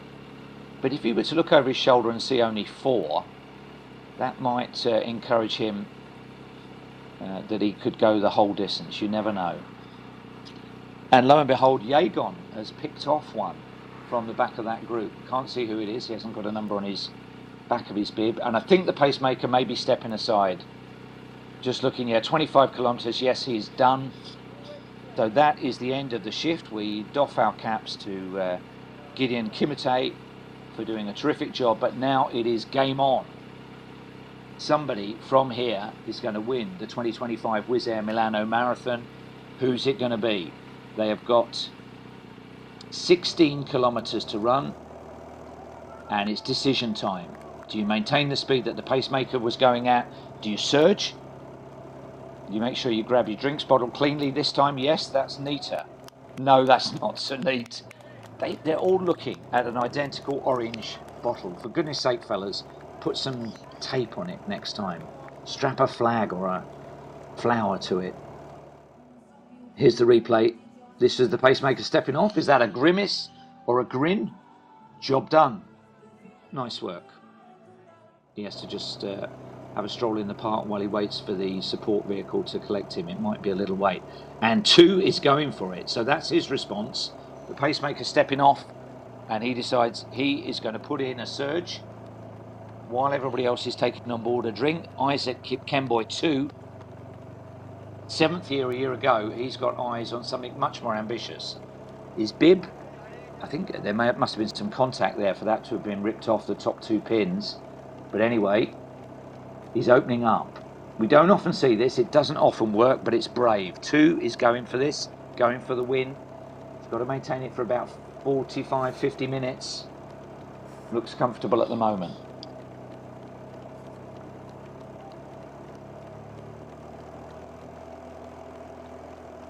Great shots. He's very close to him, closer with the camera bike than those behind, and it is breaking up. That was quite canny because there was a disruption with the drink station, and he's put his surge in. Meanwhile, back with the women, the same 3 still together. Closest to us, Joan Kilimo, Casablanca Marathon winner in 2:27. That's her fastest time. So she's going to smash that if she can just hold it together with these 2 Ethiopians. And that's the gap back to, well, Chekwell has gone right out the back, the Ugandan. She was the athlete in the purple that struggled in the top 4. She's now a minute and a half behind. Berta of Ethiopia, 3.5 minutes behind. These will be in some, unless there are club standard men around them, or good standard, national standard men around them, they'll be in some gaps there. This is the back, I think, of that leading group. So Jagon always seems to be the wingman at the back, and he's probably got 8 ahead of him, but perhaps won't have bothered him as much when that group broke up because he was off the rear of it anyway.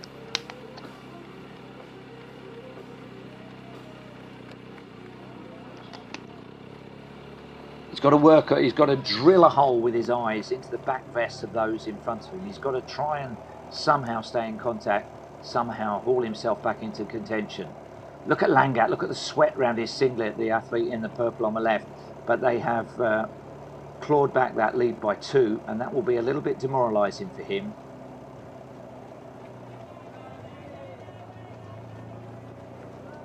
Bikile has never been too far away from the action with that slightly high arm and neck carriage on the right hand side there.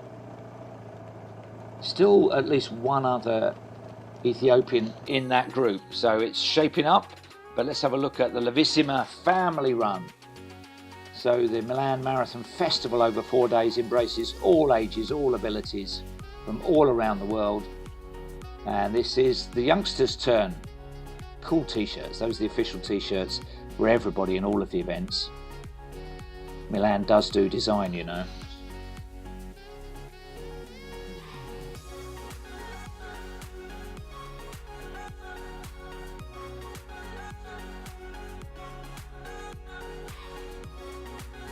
It helps that it's been such a good week for weather, track and field, giving them a taster of athletics and other sports. and hopefully they'll be our marathon runners of the future. Meanwhile, back with the elite men, slowly coming down to about 7 or 8 athletes challenging, but that was a slower kilometer. It's enabled the group to reform. Like more than 7, isn't it, within there? Bakili, slightly reluctant leader. He's never been too far away from the action. Tedeschi in the middle, his teammate.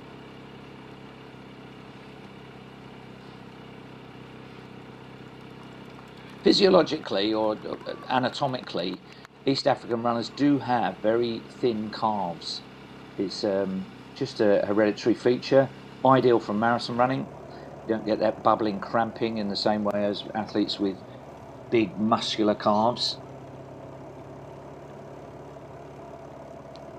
So two having another go, but if he puts in too many surges, the only person it will damage ultimately will be him. He's got to mean it at a certain point. These are just testers that he's putting in, but you can see the whole group has reformed and they ran far more economically over that kilometre than he did, frowning a little bit, but just saying, well, come with me if you can.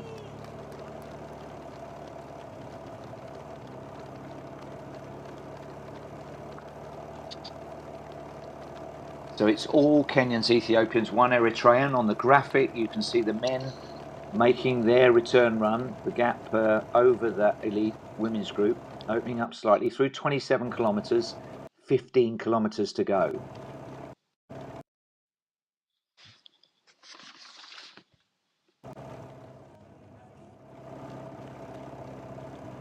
If the pattern of the race is followed, it will be one of the later drink stations that will decide the outcome of this race. On the head-on shot, you can see just how much difficulty Yagon in the red is in there. He's now about 6 or 7 seconds behind. Everybody else has managed to rejoin the party, except him. And he must just hope for just one more slower kilometre. You almost see his grimace from here. Might even be some training partners of his in that group up ahead. Two having a look back, doing a bit of a roll call, seeing who's there. The bad news is not everybody there is going to get prize money, but somebody is going to be the new champion. Bakili, the most reluctant of leaders. They're all having a good look round it. So it has gone slow all of a sudden. The pacemaker stepping off has produced a couple of surges and they have led to no gaps. The sunshine crisp, we're up to about 18 or 19 degrees depending on whether it's out in the sunshine or the shade. The wind will pick up, the breeze will pick up a little bit, probably after the elites have finished, but while some of the mass race runners are out there. Chogi in the red, last year's runner-up.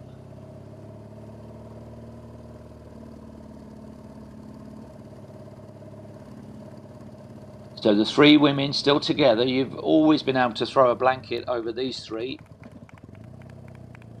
And the lone pacemaker up ahead of them, Isaac Kimeli, he's taken them through in 3:21, and we're projecting a 2:22:07 time.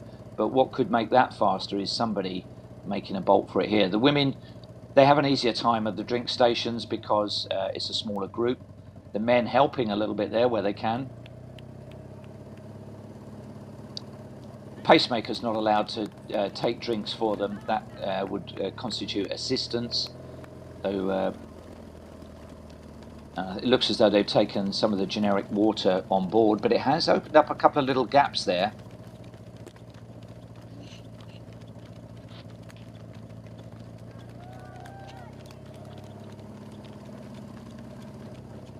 And this is as far apart as we've seen them in the elite women's race.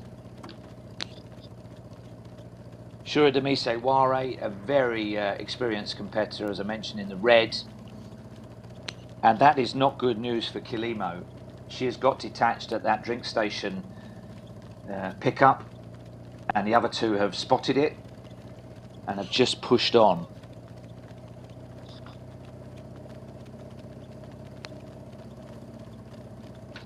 And there will have been a conversation. They're both Ethiopian, in Amharic. Where is she? She's gone. Let's push on. It's a judgment, isn't it? She got her drink, but it could have cost her the race. And it could have cost her contact with this group for Kilimo. Remember, she's only a 2:27 marathoner, so she's running 5 minutes quicker than that at the moment. 2, with another surge at the front. It hasn't yet got him clear of anybody, and it hasn't really got rid of anybody out of the back of the group. It's disrupting rhythms, but that includes his own rhythm as they take this right-hander.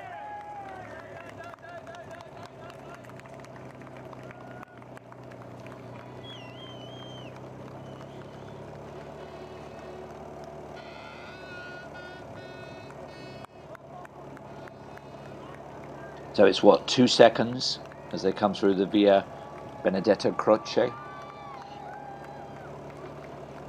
I think for a surge to count for anything, it has to be for a minute or two. And it has to be economical and sustainable as well. So is it working? Is it getting rid of anybody?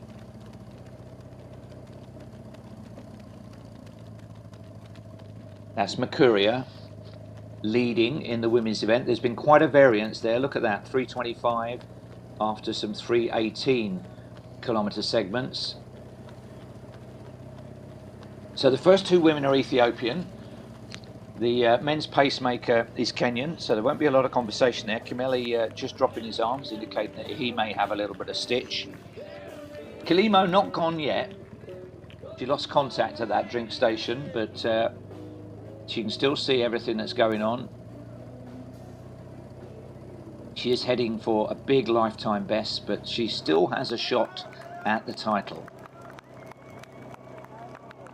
2, another surge has come and gone, and it hasn't worked. Just adjusting his shorts, getting himself comfortable. So this tactic so far, yeah, he has a look around. They're all still there, mate. They are all still there.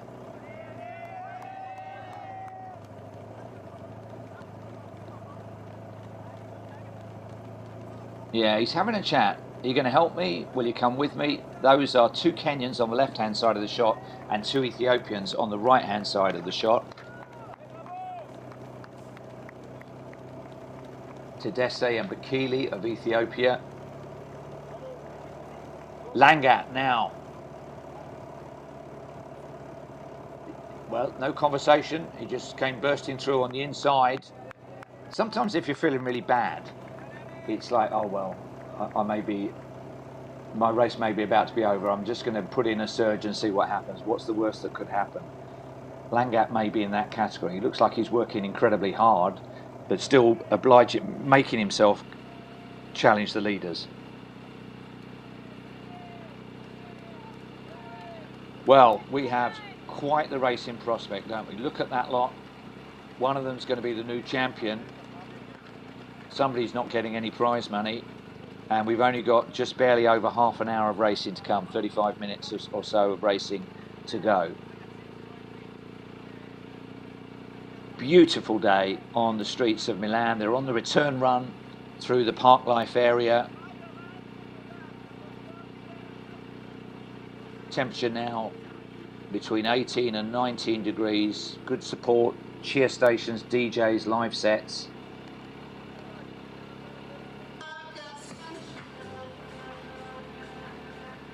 So 1.5 hours down.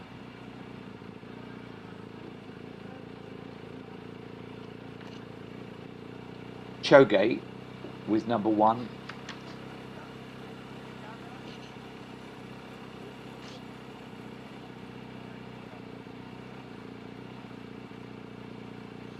Second here a year ago. Anything is still possible for these runners. Back with the elite women, you can see on the graphic where they are in pursuit of the men around the course. Those bars just moving on a little bit in real time as we look at them. Demise and Mercuria, Ethiopia 1 and 2. Is it possible that the Kenyan streak in the women's event is going to come to an end? Mercuria working hard here. This is behind the pacemaker, so it's not her surge. The way it works for the pacemakers is whoever the leader is, they are pacing them. So if somebody goes past and breaks away, that male pacemaker will go with them. There are no pacemakers left in this men's shot. Look at that sideways on. I mean, if you didn't know it was a marathon, fantastic sort of track, bounce and pace and cadence, relaxation. 30 kilometers is coming up. That means there's a drink station. That means we'll get a projected time, which hopefully may be coming down under 2:08, although we've had a fairly cautious section within this race, despite those surges by 2.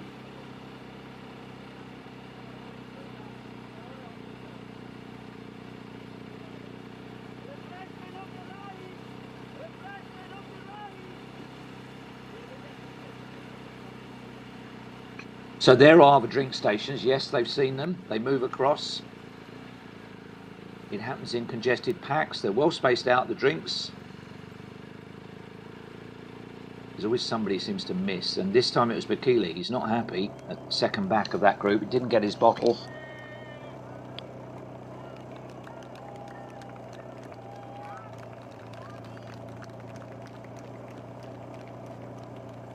So he's gone without there. If he goes to the other side of the road, there's water there if he wants it. You can see a couple of the other athletes have gone to the other side for the generic drinks. That's the water that's available to the masses that are following them.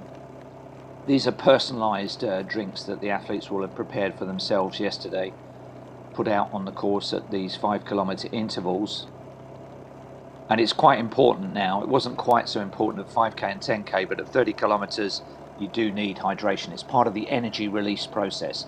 Glycogen is carbohydrates plus H2O. CH2O, carbohydrates and water, is glycogen, which fuels the marathon runner. Let's see what happened. Watch Bekele in the purple at the back. Oh, we're looking at the athlete going over and getting his ordinary water across the front of the motorbike. 2, having another go. He's got to mean it on one of these surges. Drink stations are usually where he fuels and then goes, and he goes again. And there has been an impact this time. Look at it behind him. If this tactic is going to work, it has to be sustained. Don't look back, just go. Looks comfortable enough, doesn't he? Powering along. If it can't get him clear, he will want to disrupt 2 or 3 of those at the back, whittle that group down with this surge, but ideally to open up a bit of daylight. He's only got less than half an hour or barely half an hour of running to come. And they are struggling at the back there, so it has had some impact this time so far. The key is not to slow it up again, not to give them chance. And that's the number 1 seed who's struggling, Segui. Last year's runner-up, fighting for his life now in the 2025 Wizz Air Milano Marathon.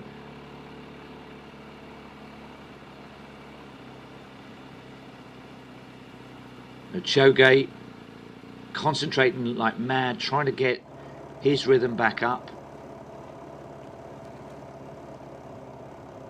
And as 2 relented again, as he allowed the pack to get back. You can't have too many matches to burn in that way.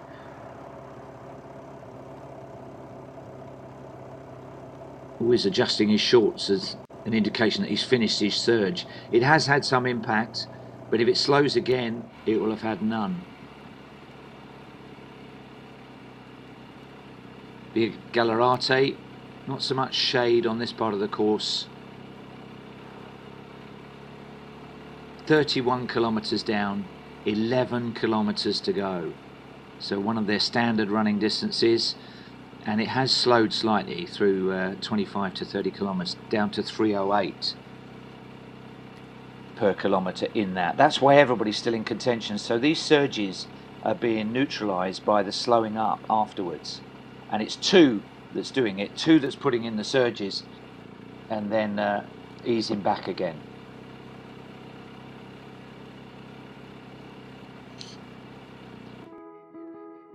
And this is the final element of the festival of running. This is the dog's run. Ha ha!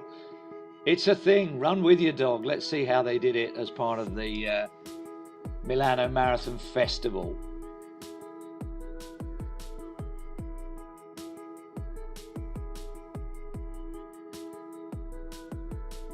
been 4 days of activities, and very, very inclusive activity. This looks like it's in the park life area.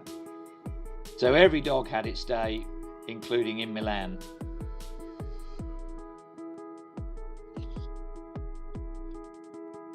We're only showing the well-behaved ones, aren't we? Not the ones that went a bit mad. And they are preparing the welcome at the finish. You can still cross over in front of the Duomo. But on the clock there, 1:36, 30 minutes of running left for whoever would be the men's champion. Welcome along if you've just joined us. In Milan, it is the 23rd running of the Wizz Air Milano Marathon. The men's pack looks like it will yield a new champion. Last year's runner-up is off the back of that group and has remained off the back of that group. We have got repeated surges coming in from 2, Isaac Kipkemboi 2, and a little bit further back in the women's race it is an Ethiopian jewel, and it is quick in this women's race. They are operating at just under 2:22 pace.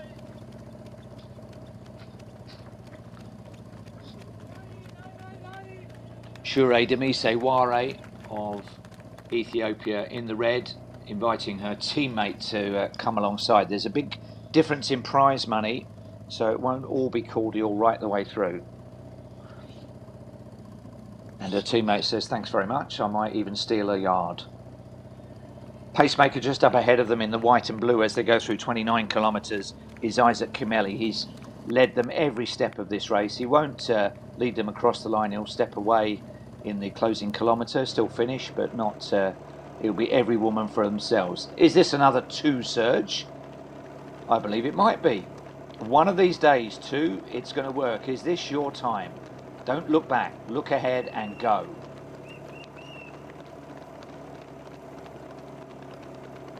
And that's the number 2 seed out of the back of the shot. Bikili, having missed his drinks bottle at the previous aid station, has managed to get back on terms. Don't think I've seen as big a pack as this in the previous editions of the Milan Marathon this late in the race. We're now beyond the 3/4 point of the race, and you would still struggle to pick a winner from that group. This is the view from behind on the camera bike. So you can see them chugging along.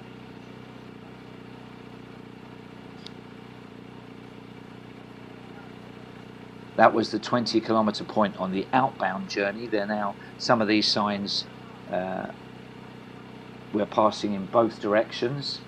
So 32 kilometres down and less than 10 kilometres to run.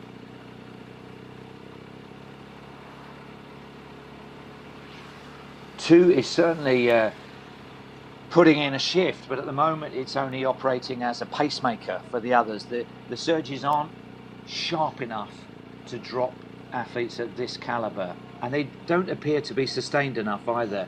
He's only doing it for 30 or 50 seconds or so, looking around, realising there's still people there, and easing back, and that's just encouraging those around him.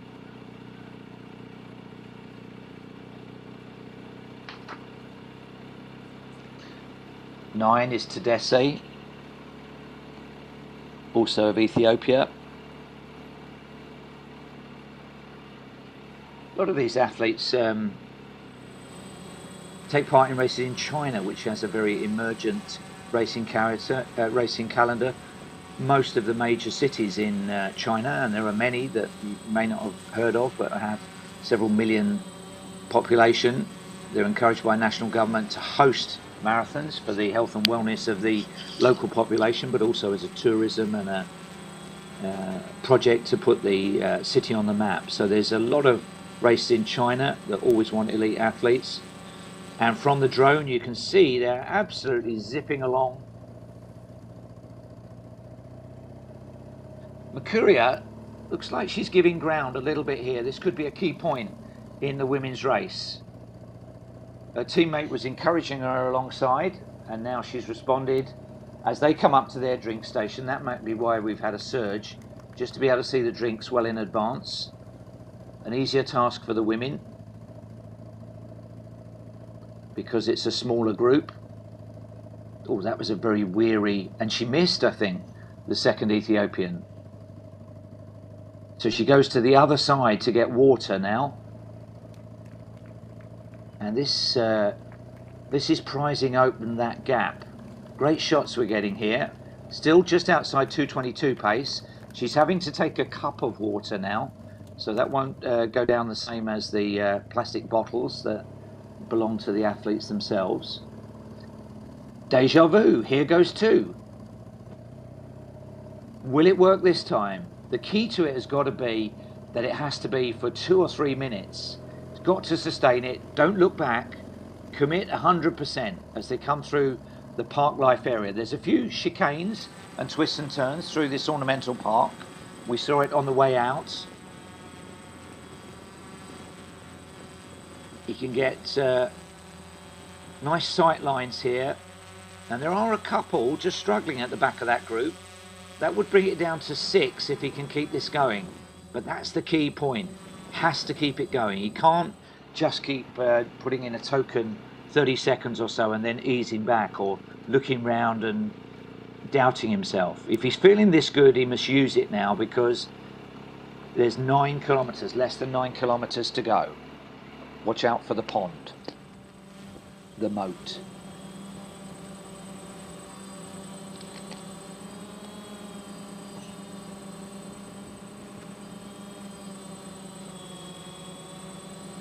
So there's 2 athletes who become detached. He won't be able to see them because of the twists and turns, these nice S-bends. It's a cycleway, so it's a very fast part of the course. It won't be too long now before we're back into the ancient part of Milan. But it's very, very hard to determine a men's winner from that group. 2 is putting in a lot of work. And this one at the moment is bearing fruit. It's been his best surge so far, but it hasn't won in the race, far from it. Not yet. Fantastic shots. The drone right overhead here. You're getting a sense of the pace, the gaps, the desperation here of those chasing, because they know they cannot afford to yield on this, but they're on tired legs now. They've been racing for an hour and 3/4 nearly. 1 or 2 of them running quicker than they've ever run in their lives, and it is coming home to roost.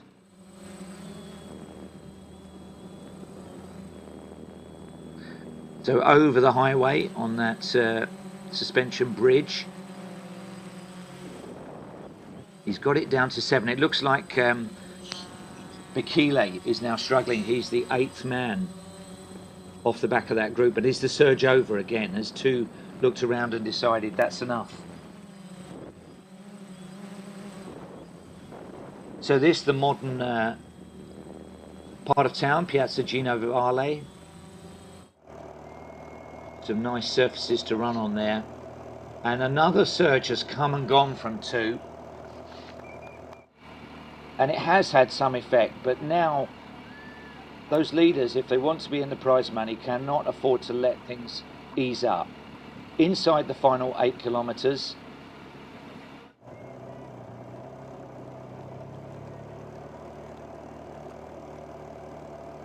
and I think between them, if runners other than 2 take a turn at the wheel, they will all benefit from this, because the prize and podium places are starting to separate.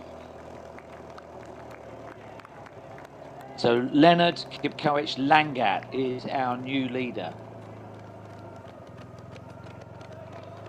Winner in Vienna, winner in Hefei in China, winner in Wuhan, which we've all heard of, haven't we, from pandemic days. 5 together, but it's only a second or so back to 6th and 7th place. 2 still there with his bib that's been pulled off. I think in the melee around one of the drink stations, somebody will have just started to trip and reached for his number and has come detached on his back. And this the new leader in the women's race. Or are we looking at the chase? I think we are.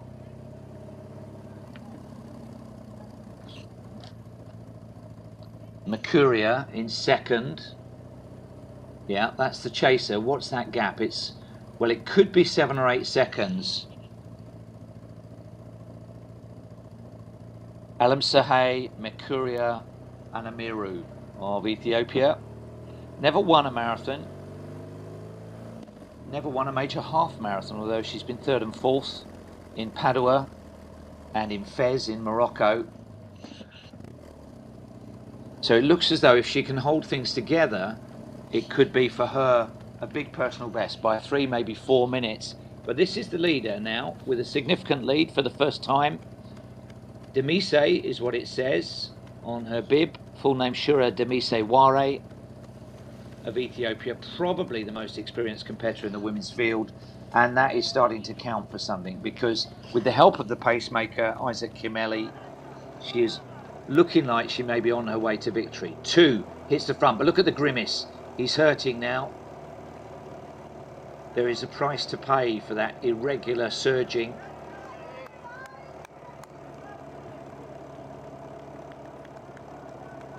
So we are down to 5, it would appear. 7 kilometers to go. Another drink station.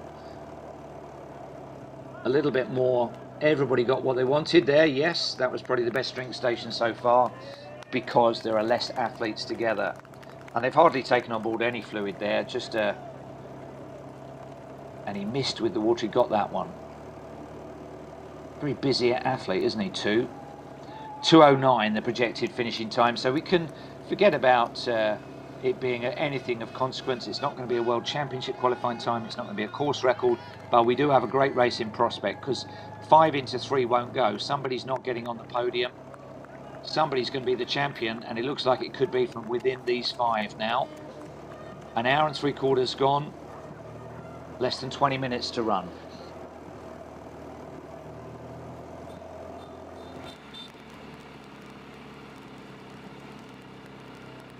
Approaching the old part of town, some of the shade, a few drinks being shared. That's a predominantly Kenyan group now. I'm just looking to see if it's 100% Kenyan. I don't think so. 9 is Tedesse of Ethiopia. So I think it's 4 Kenyans, 1 Ethiopian. We've had 6 Kenyan champions in a row. Tedesse, I don't think has ever broken 2:12. So 2:09, new territory for him. He'll be getting pretty excited about the possibility of winning this race. But 2, I think, grimacing a little bit, but he's in front. Not convincingly so at the moment, but it's had an effect, those surges, through the Corso Sempione.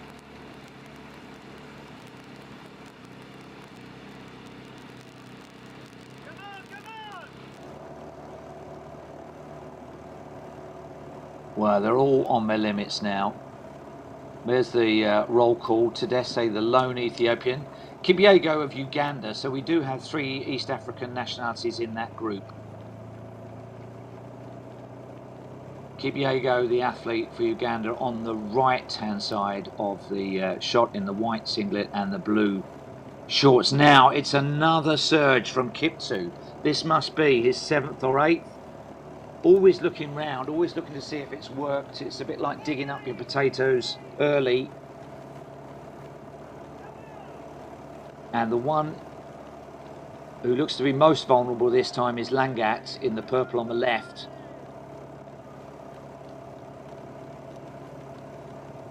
One of these days too, it could work. Still a long way to sustain it. We're through 36 kilometers now, just about 6 kilometers to go, and the women with less than 10 kilometers to go.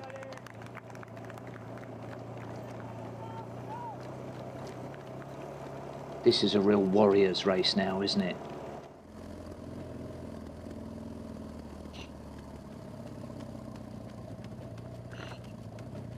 Demise of Ethiopia, she will have the benefit of a pacemaker. The men just racing it out head to head. She'll have that male pacemaker in front of her, Kimeli, taking her almost to the line, and he's there for her.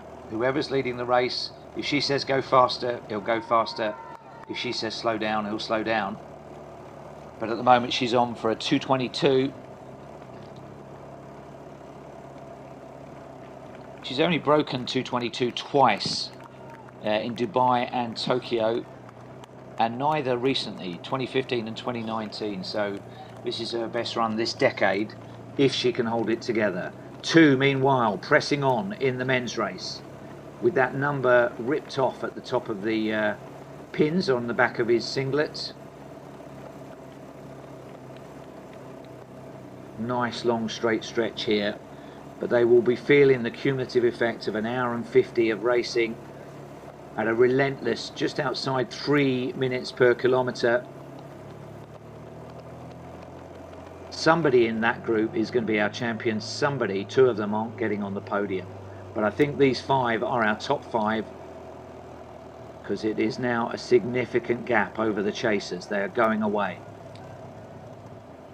That's how they're going away from the women. That's where they are on the course, entering the ancient part of Milan again, on the journey to probably one of the great finish lines in front of the Duomo, the Milan Cathedral, where they started an hour and 3/4 ago.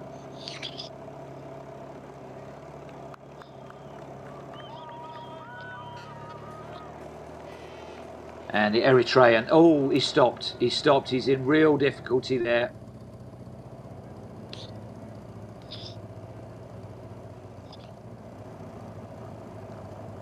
The Ugandan, that was correction. Well, that was dramatic. The women into the park life area adjacent to the ornamental pools. And are we suddenly down to 3? Wow. 2 now, having to respond to a surge. Well, that has been a devastating kilometre. Tedesse of Ethiopia. I think he's back in 5th now. 5 kilometres to run.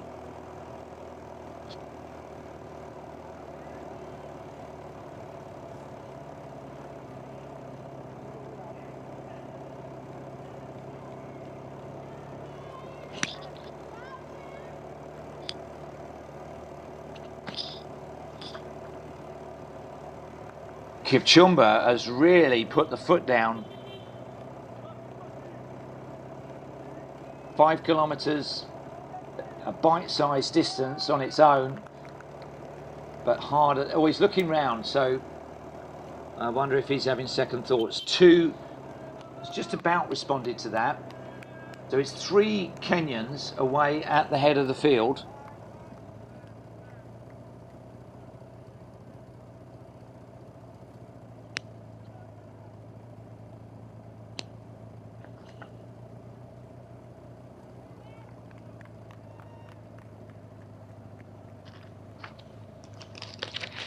Kipchumba was seeded number 5 with a best of 2:08. It's going to be somewhere around that, because I think this is speeding up significantly now.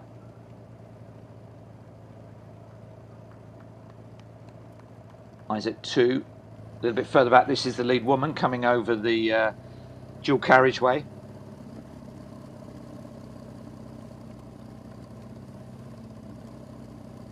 Pacemaker, as you can see from this angle, is operating 4 or 5 strides ahead of her, which suggests that she is toiling a little bit. She would be right on his shoulder as an ideal position. So this may not be over in the women's race. The gap behind her to her teammate, yeah, that's the hand signal, get on my shoulder, from the pacemaker. She's trying to, coaxing her through these closing stages. The women have got 8 kilometres to run, the men have got less than 5, and it's a 3-way battle between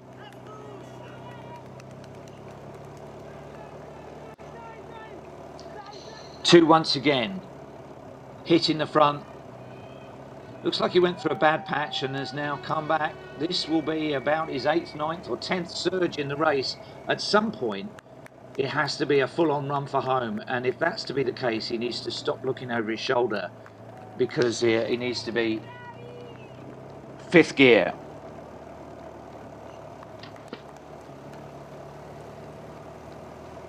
Most of the race 2 has looked the most comfortable of the runners in the leading group. He's taken the opportunity ever since the pacemaker stepped aside to press, and most times it hasn't worked. This time, has it taken him to a guaranteed top 2 position? Kipchumba looks like he is in difficulty now in 3rd place, and I doubt very much that the pace will slow from here.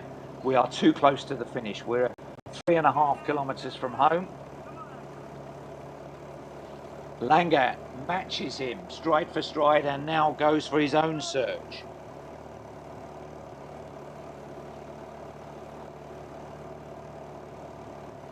Leonard Langat, a 2:07 man.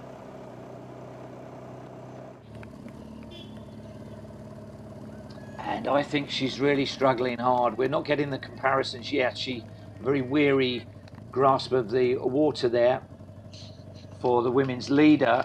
We're not getting the gap over 2nd place, but for Shure Demiseware, we've drifted to 2:22.40. Pacemaker is further ahead than he would like to be. He's coaxing her along here. The interesting thing will be what gap she has over 2nd place and whether they can see her at this stage. Meanwhile, the duel continues. Langat against 2.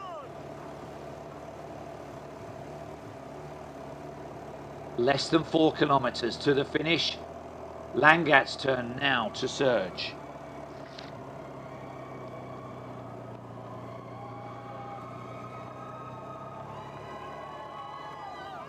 Been 1st and 2nd in Vienna, so he has been a marathon champion.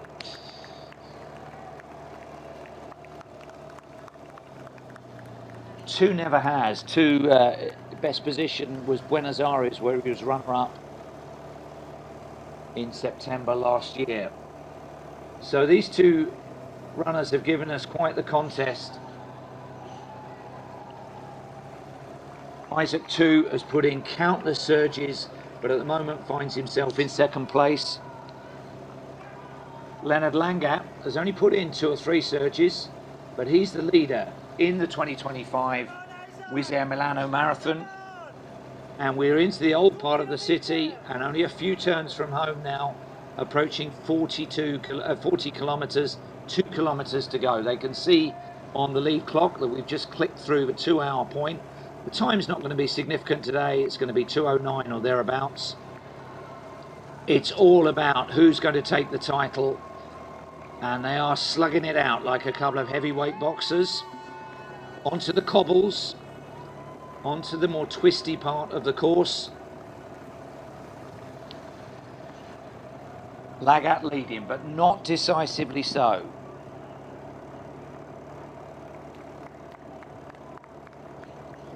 Langat has run under 60 minutes for a half marathon on a half dozen occasions. Was that a telltale glance over his shoulder from 2 there to see if he's safe in 2nd? That would be the metaphorical white flag. No, he's responding. You can see competitors from some of the earlier events out on the course. This is the last drink station coming up at 40 kilometers. I'm not sure they'll take a drink here because it's just too intense. The effect, the benefit of it, unlikely to be felt in the last 5 minutes or so of the race. They may decide it's more important to race and not give even half a second. Well, it says he's 10 seconds clear. I think that will be over 3rd place. There's less than a second between these 2. Livissima, the archway there. We've had great support from them. A family run from Unicredit, the marathon relay, which has had the biggest number of competitors. 40% of the field are from outside.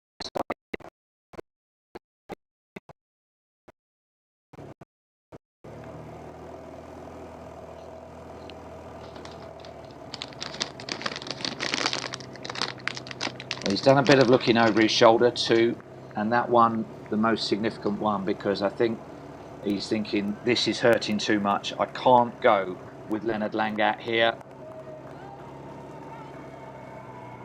And that's why 2:59 for the last 5 consecutive kilometres average.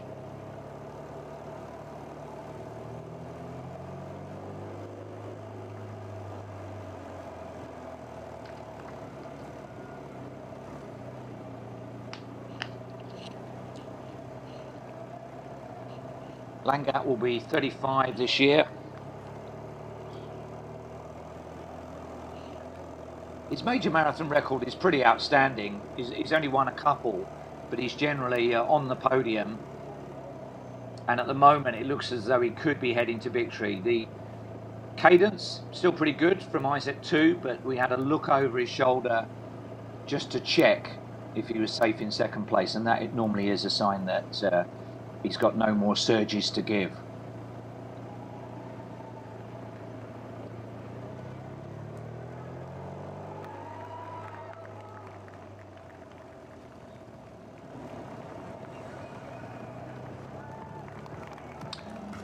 The length of the boulevards mean that they won't all be able to see the athlete in front. If they're 30 seconds ahead of them, that's only the length of some of these straights. But the bounce is there, isn't it? It's a man who's going to be pretty unstoppable in these closing stages. Those were the last drink stations over on that side, but as they power down the Via Sonato, he's not looking to take on board any more refreshment. The win is everything now. We're through 2:04, maybe into our last 5 minutes of racing. And it's been a very canny race here from Leonard Kipkoech Langat. Bided his time in the group. We didn't see a lot of him taking a turn. Those are the previous champions.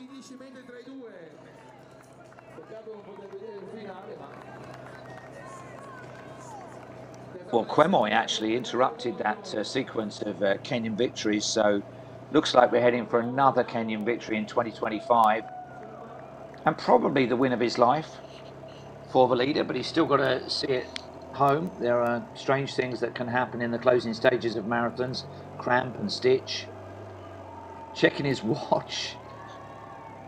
That's still not a big gap, is it? That's only about 3 or 4 seconds. 1 kilometre, 1.1 kilometre to go. Can two raise anything here? He's got pace, we know that. He looked round, but now he may just feel encouraged that the leader has not gone away from him. That gap is still only 2 or 3 seconds. If two raises a gallop here, you never know, down the Corso Venezia. And it looks as though he's a little bit resurgent here too. And Langat is suddenly the hunted.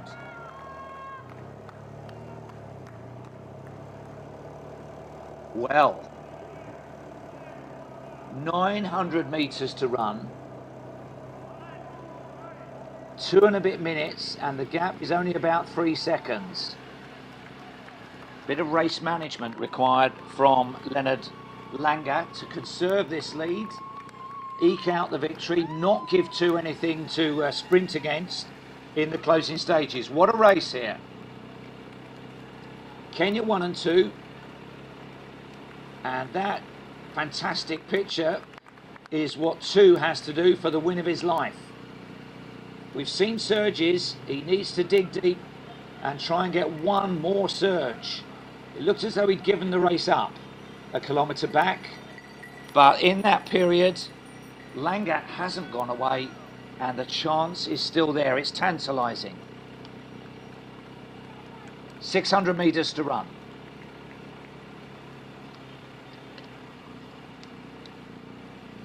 Langat's not looking back. If he does, it would just be too scary at this point. It's down to 2 seconds.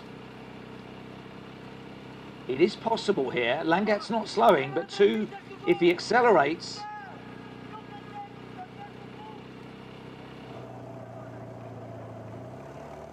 very soon they will be able to see the dome in the distance, even though it's quite high-sided buildings. He's just trying to look over his left shoulder. Still 2 seconds.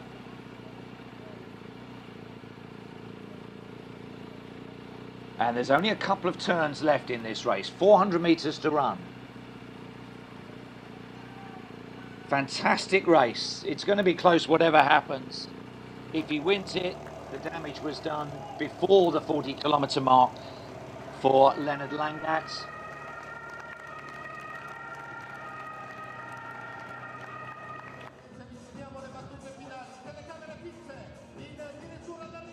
And he is holding.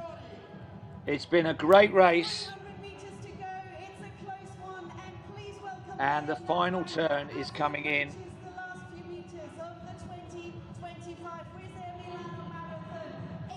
So brilliant running, well judged. It looked at one point as if two could get back to him, but you can see he's going away now. What a sight in front of Duomo di Milano. The 2025 Wizz Air Milano Marathon champion is going to be another victory for Kenya.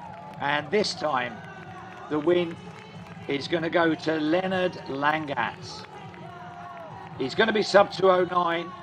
He only took the lead in the final 3 kilometers. He's getting ready to celebrate our winner, Leonard Langat of Kenya. Isaac 2 celebrates second place and a Kenyan double.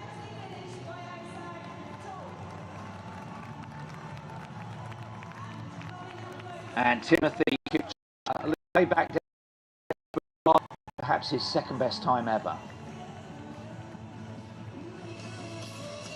We will see the podium for those top three, but Leonard Langat is the winner of this year's Wizz Air Milano Marathon.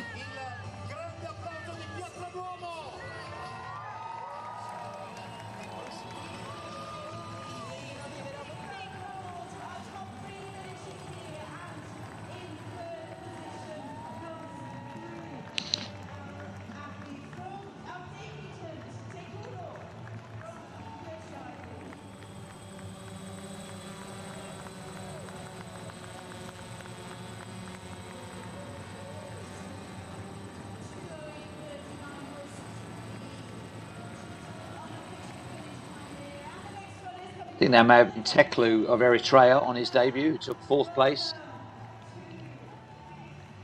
Kipyego. Naman Kipyego also on his debut for Uganda. So 2 debut marathon runners in 4th and 5th place. And that's pretty decent, both under 2:10. I think one may have been just outside 2:09.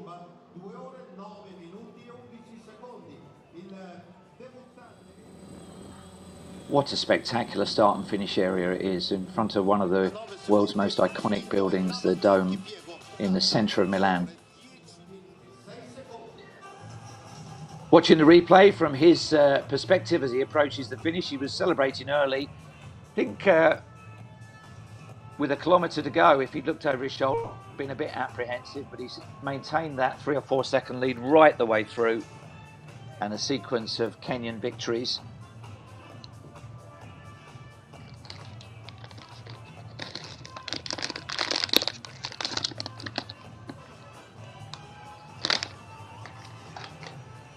Great crowds either side, look at them, 6 deep.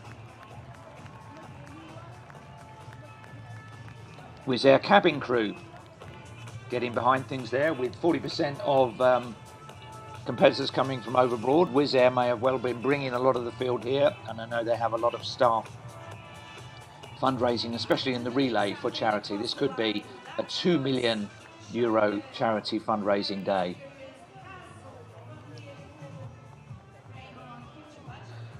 So we're only 3 minutes into the race. I think we've had at least 6 finishers across the line. Or only 3 minutes since the win across the line. You can see it's 2:08.39, the official winning time, plus 3:20 lapsed.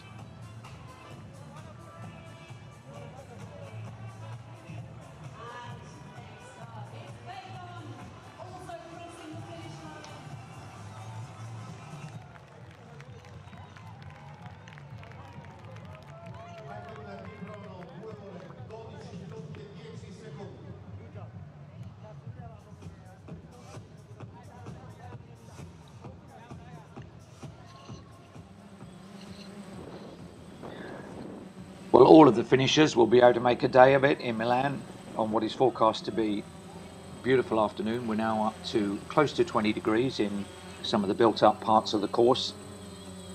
There will be runners finishing for the next 3 or 4 hours or so. 8 to 10,000 expected in the full marathon, 35,000 across the relay and the other events within the festival, supported by Unicredit and Lavissima.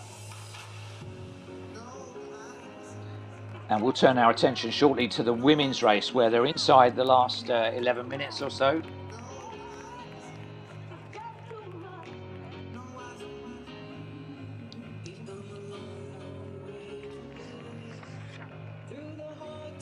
Babs are finishing now, and that's going to be just outside 2:13.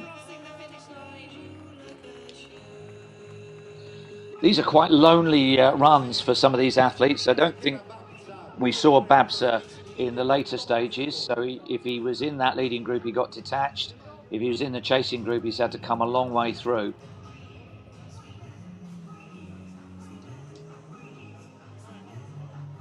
It's always the irony in the elite races that in a mass race of potentially 10,000 finishers, some run almost solo for much of the way if they get detached from those groups or chasing groups. He's looking pretty chuffed with himself, isn't he, our new champion, Leonard Langat.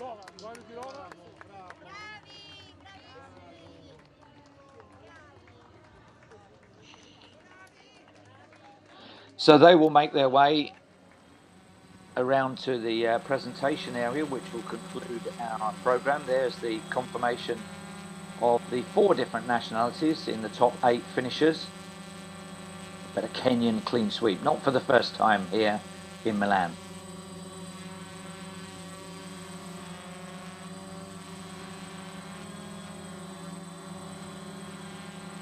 Wonderful shots there, wonderful welcome awaits all of the finishers in all of the events.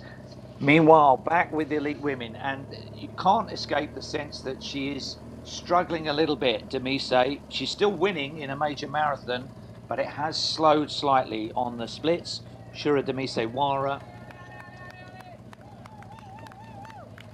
just turned 29. Regular racer in Italy. She's run the Rome Ostia half marathon a couple of times, finished 3rd and 4th there. Winner of the Toronto Marathon back in 2015. So she's this isn't her first rodeo. She's been racing marathons at elite level and winning them for more than a decade.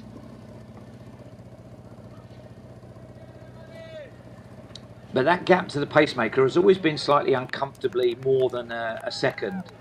And he's having to look back and make sure that he's helping her along. You can see it's a slightly weary cadence now. Still quick, but she's still got 2 kilometers to run. At one stage, it was looking like sub 2 hours 22. I think it will be the wrong side of that now. Hopefully she can rally in the same way as we saw in the men's race for Leonard Langat, where he had a storming last kilometre. Well, we're estimating 2:23.27, so she's dropped 90 seconds. We're not getting any indication that she's been closed down behind, so they may all be struggling a little bit.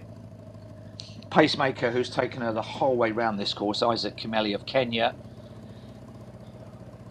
And you can see we've dropped by 4 seconds per kilometre. It's there, the shoulders are rolling a little bit. Got to just protect this lead in the closing stages. She's not looking back. 2 kilometers from here.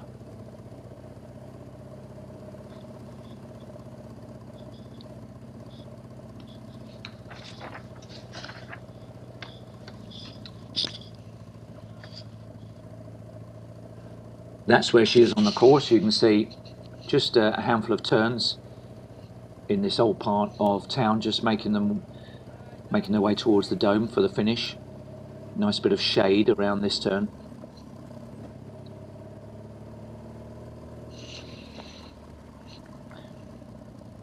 She's never broken 2:20. This isn't, I mean, she's had 6 performances under 2:24. So she's going to, if she can hold it together, join that roll of honour, adding to the win by fellow Ethiopian Gebeyahu a year ago.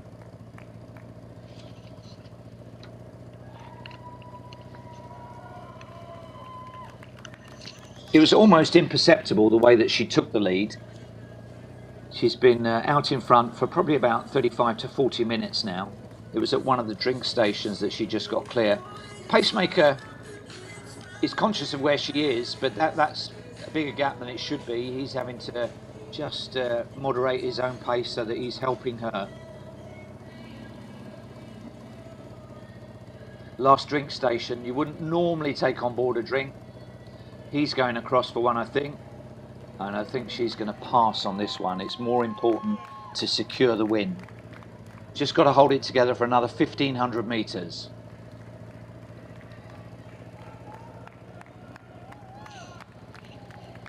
The places that she's raced her marathons: Dubai, Tokyo, Chicago, Toronto, Berlin, London, always inside the top 6 at each of those venues. So she does know how to judge a major city marathon.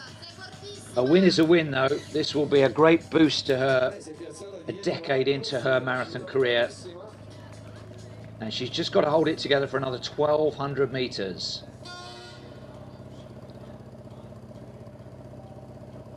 I think she'll be getting advice on how big the gap is. I suspect it's significant.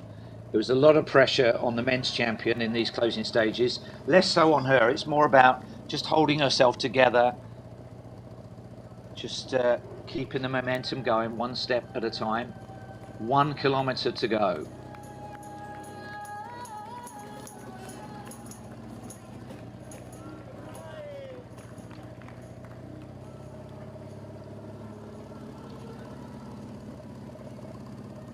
So here we go in the closing stages of the 2025 Wizz Air Milano Marathon.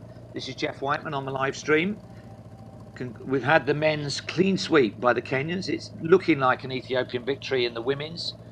We'll have the presentation of awards at the podium to conclude the programme, but we're interested to see the times and places of these top 3 women to round out our coverage. And it is Shure Demiseware of Ethiopia, just carefully making her way down the Piazza San Bibbia.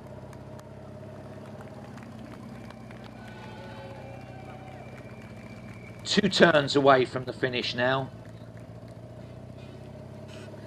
At a certain point, that pacemaker, who's done a superb job, Isaac Kimeli, he shepherded the leading women. At most it's been 4, but it's only been him on his own who's done that pacemaking job. And he will step to one side, still finish, but let her take the tape and the glory. Just jog in to conclude his job, and he's done a great job. About 2 minutes of running remaining for Ware. It says Demise on her bib, says her surname is Ware. The sequence is Shure Demise Ware.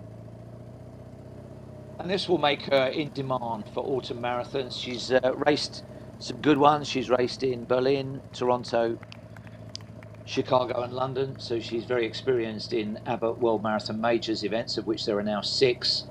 And she may well be signed up for one of those events in the autumn.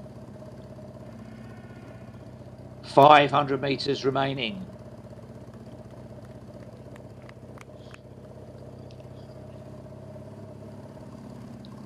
Pacemaker is drifting back to her. I think it will be to bid her adieu in a moment and congratulate her. We haven't been able to see the gap behind her. We're just tracking the lead. But she's held herself together really well in these closing stages. She's very fatigued, you can see that, but there will be a lot of joy in these closing stages for her to take this marathon victory for Ethiopia.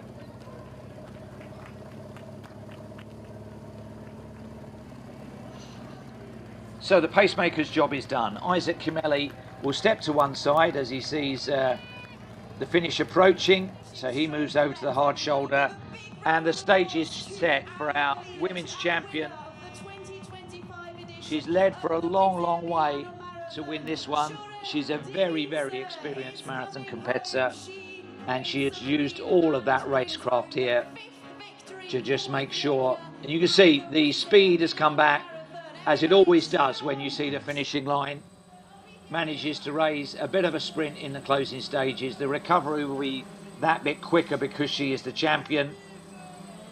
And the women's winner of the 2025 Wizz Air Milano Marathon is Shure Demise Ware of Ethiopia. She's going to take it in 2 hours 23, one of the biggest wins of her career. Ethiopia are top of the podium in the women's event here in Milan, and she can celebrate. It's done.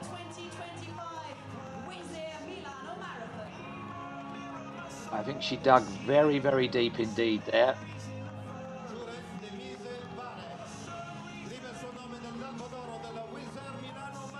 Well, there's a smile now. That was tough. That was tough for her. She won it the hard way.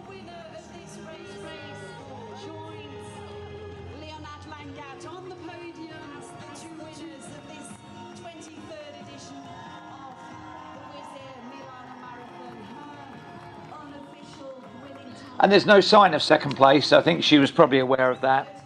I think although she was struggling, they were hurting more behind her. We'll be interested to see who held on for second and third place.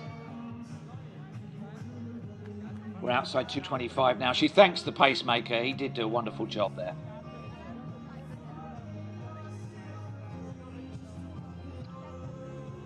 Bit of Coldplay on a warm, sunny Sunday morning in Italy. What's not to like?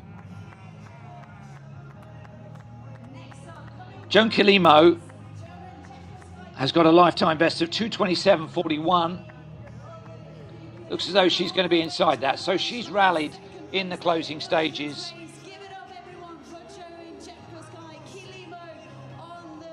Winner in Casablanca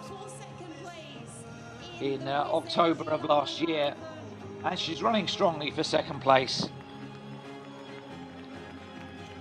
Joan Jepkoskai Kilimo is going to be our second place athlete. I'm trying to do the maths of how far under 2:27 she is. It doesn't matter, it's a lifetime best, and sets her up well for what looks as though it's her second top 2 marathon finish in 2 outings. Good work.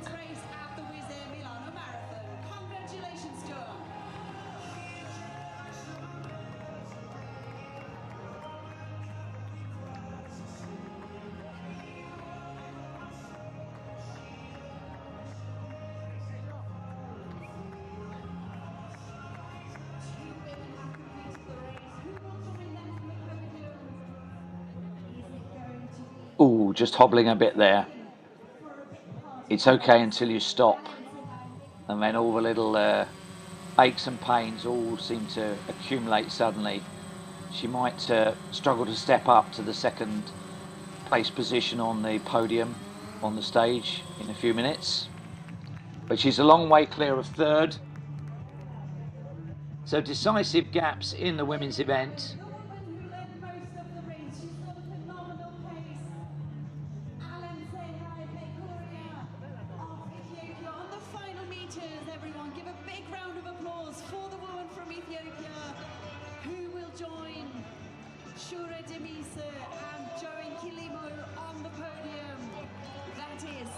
Ansai Mikuria Alamiru.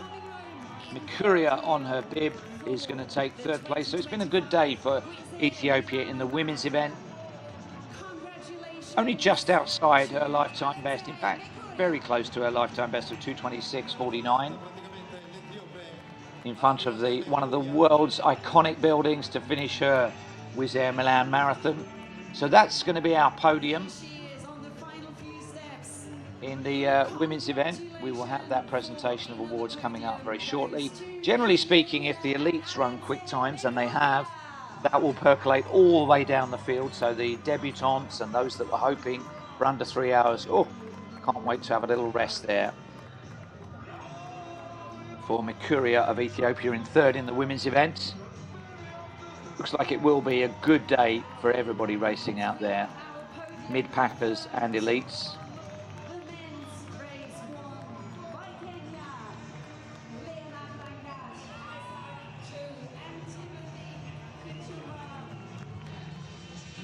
And it was very noticeable that they were isolated, those second and third women. They didn't have the benefit of a pacemaker. There were no chasing men that had come alongside them. In fact, we haven't seen too many men finish generally outside the elites. Bear in mind, we're still sub 2.5 hours here.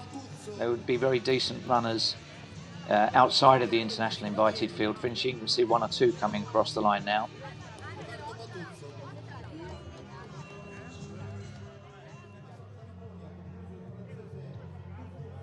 So here's the replay of that winning moment for Shura Demise Ware of Ethiopia.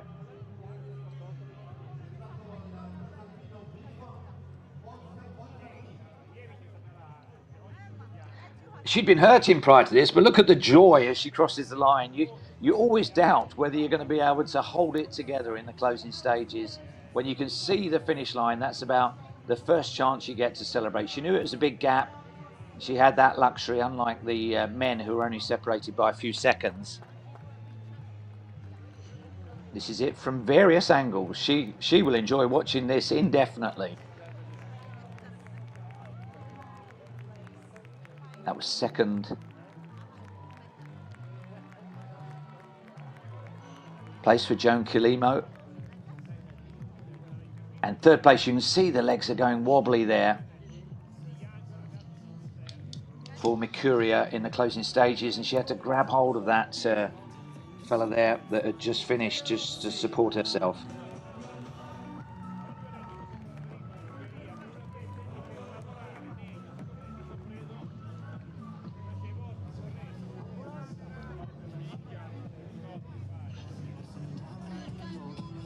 Those are the top 3 women that we'll be seeing shortly on the podium.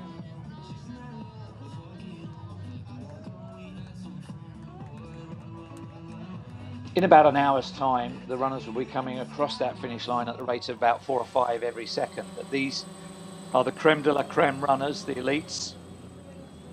That's the welcome that awaits everybody.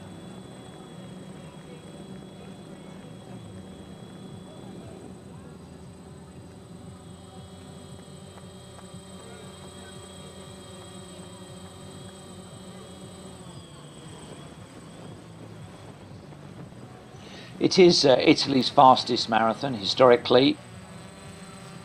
The times that have been set here, including the year that it was held on a multi-lap park course just for elite runners in 2020, have always been exceptionally quick. Those course records, 2:03:35 for Ruben Kipyego in the men's, as we look across to the Palazzo Reale, and 2:19:35 in the women's, outstanding.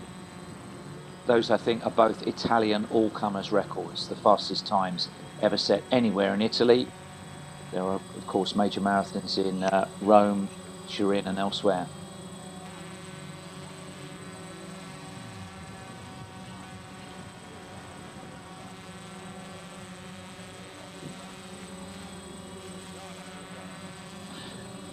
Those are the results so far. So we've only had those 4 in. Significant gaps, and if they did look over their shoulders, they will have seen that they were safe in their positions from some way out. Not quite the Ethiopian clean sweep.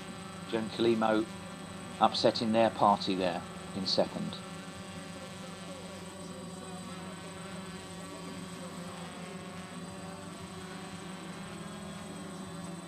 And it'll be down there on the stage that we have the presentations. Now the finishers starting to come through a bit more frequently. These are outstanding male runners. 2:31, they run every day. They'll have prepared for months for this event. They've come from around the world, but predominantly Italian finishers now.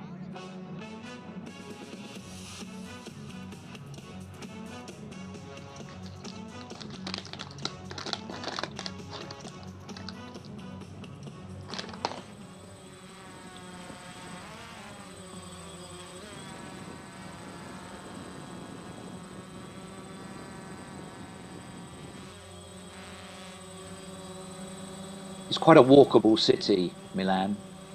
You can take in almost all of the modern and ancient wonders in a day, strolling around.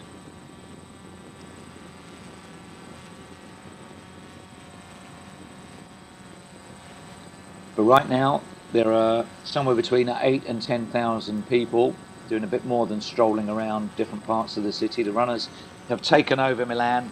It's been a 4-day festival culminating here. The numbers have come on in leaps and bounds. There's confirmation of the top 10. Mentioned that there's 4 different East African nationalities within that lineup, 4 neighbouring Rift Valley neighbours. Some of them train together in the camps. The borders are very close together, so they will be in training camps that cross international boundaries, especially between Kenya and Uganda.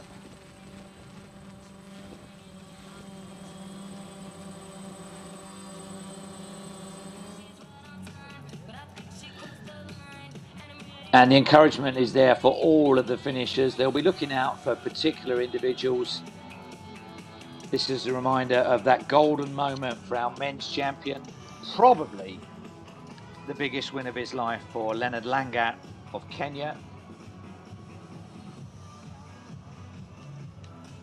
And you can see from the closeness of 2 in position number 2, Isaac Kemboi 2, that he had to work every step of the way to the line for that victory.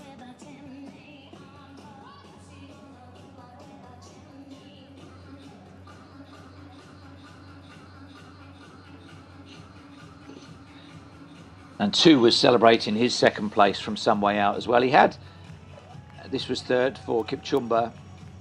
2 put in the most surges I think I've ever seen from an athlete in a race. It must have been almost 10.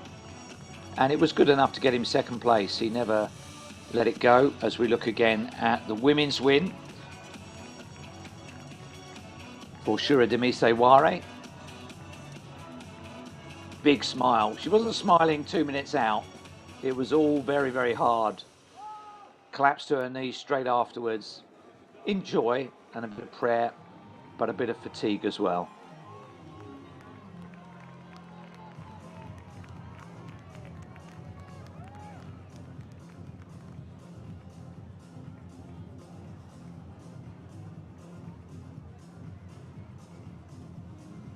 And she did go over to congratulate the men's pacemaker, or the male pacemaker for the women's race, Isaac Kimeli of Kenya. You just see him in the left-hand side of the shot because he did a great job. Personal best for Joan Kilimo. Not smiling that much, but she had a good day for second place. Wizz Air Milano Marathon here at the award ceremony.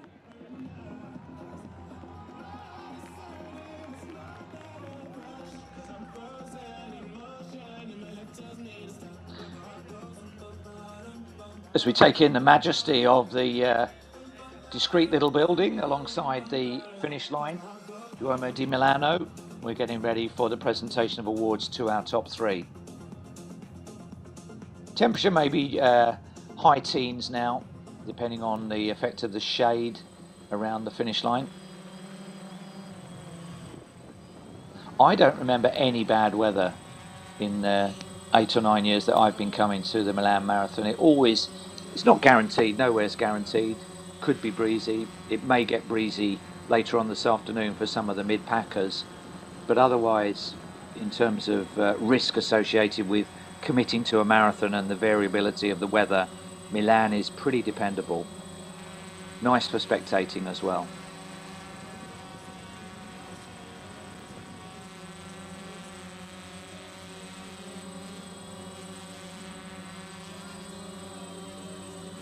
Drones have added a new dimension to coverage.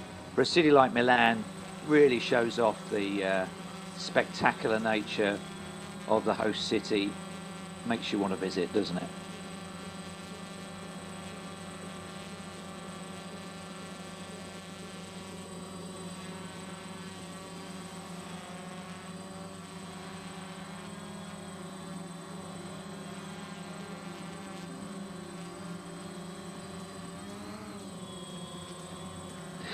Remember also there are 4-person teams in the Unicredit Marathon Relay that are out there. They got underway once the full marathon was well clear of the start line, so it's a multifaceted day for racing. That's huge growth in that Unicredit event. People feel more readily able to commit to a relay marathon, 10 kilometers roughly each. Nice way of doing it with raising money for charity with teammates, colleagues, friends, neighbours. And we're coming up to 2 hours 40 on the gun time since the first wave of runners got underway. So a few of these athletes will get a number of seconds off that with the benefit of their chip timing, because that only activated when they crossed the actual start line and now as they cross the finish line. And it's a relief all round. Job done. Welcome home. Entirely self-trained as a dancer.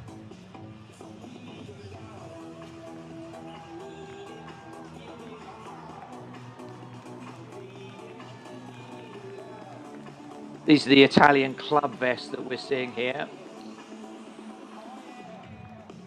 Around about 4,000 or so competitors from outside Italy, the biggest being France, but big contingents of destination runners from the UK, Belgium, Ireland and Germany. Those are the biggest nationalities, but there's, I think, over 100 different nationalities represented here.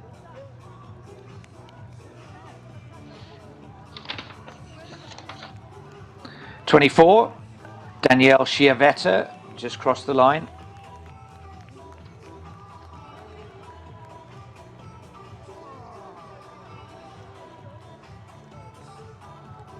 Everybody manages to raise a bit of a gallop for the closing stages, especially if there's the possibility of a personal best or a quick time.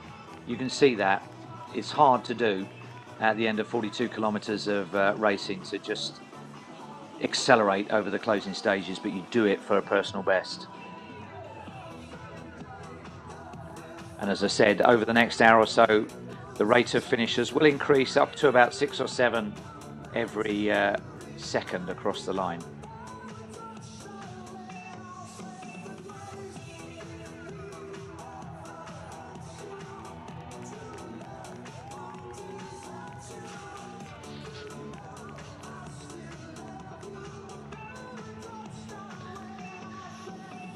Oh, the hamstring's gone there. That's okay.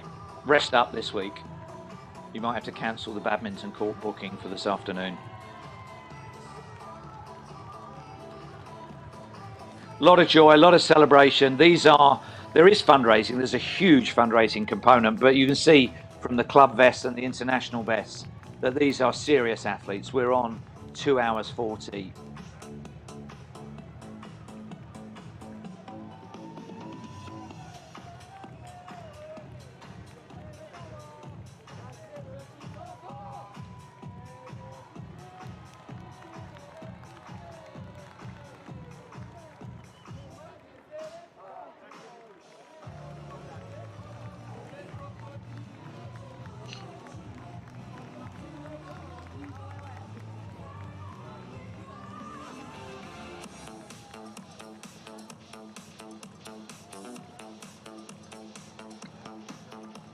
I was saying that you can see the dome from a fair way out. Of course, you can only get glimpses of it because of the height of the buildings and the narrowness of the streets. But what a sight as you make that final right-hand turn. It's bathed in sunshine. The dome is on the left. The finish line is straight ahead. You can see why even runners that have been really struggling do manage to lift themselves in the closing stages for that sight. Spectacular. And the sound. It's a great welcome. You can hear the live music and the PA commentary. We haven't had that many female finishers. I would estimate less than 20, so this is good running.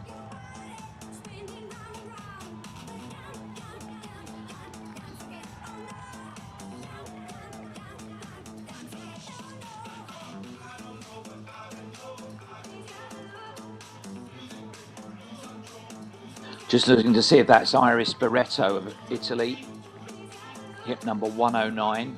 Could be our first Italian finisher if it is. No, it's Naomi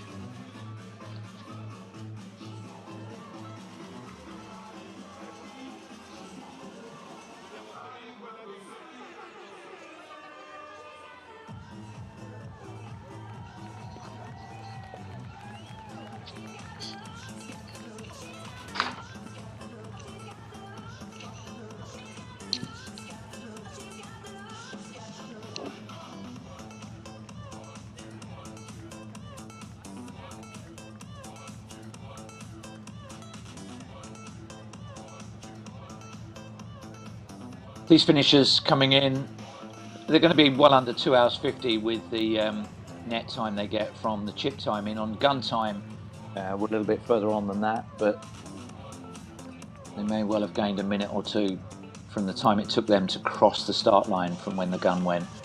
A lot of celebration, a lot of joy. Generally speaking, if it's good for the elites, it will be good for those further down the field as well. So Milan has delivered perfect conditions and great racing opportunities. If you're watching and thinking about it for next year, come on down.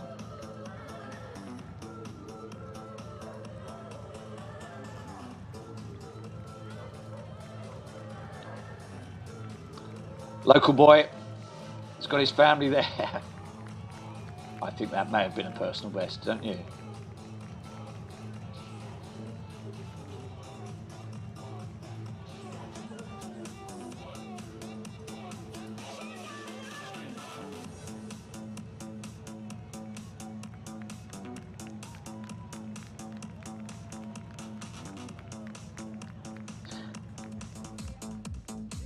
The city has got really behind this event. It's been there's been different elements that have been launched over the course of 2025. The UniCredit relay, the fundraising efforts, the environmental efforts.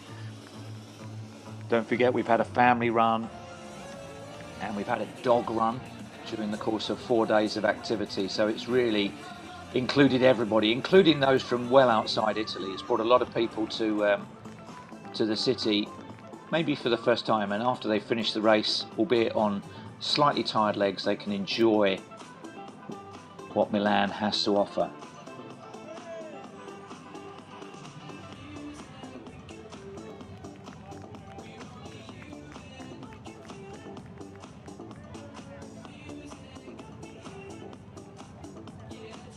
Bit unlucky if you find a gap as big as this in the race at this point. Nobody immediately in front or behind, but it means he can enjoy it, and it means his finish line photos are going to look majestic.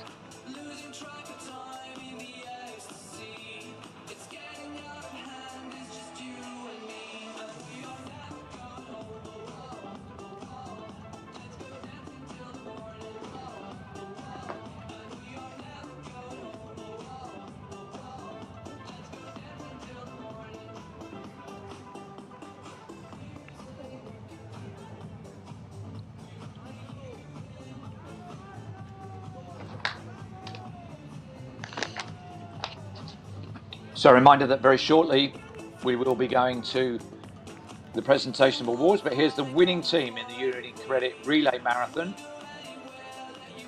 They started at the Dome. They're finishing the other side of the buildings. But this will be the real volume. He's the winner, or his team are the winners, but there'll be tens of thousands of them to come. 4-person teams.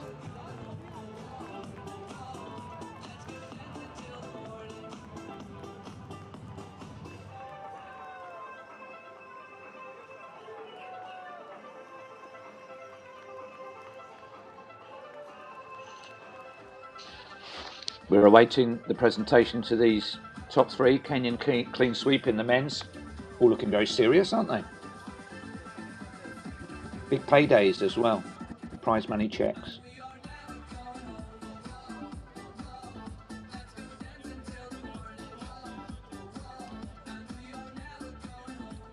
Just looking to see that all 3 women are there, because definitely the 3rd place female finisher was really struggling in the immediate aftermath of the race. Mekpiria of Ethiopia may have needed just a few minutes to rehydrate and recover from the effort.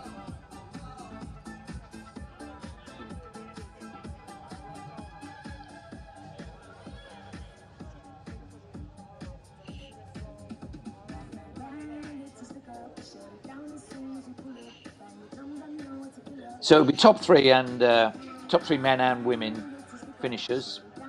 We'll go over and join the PA for that very shortly.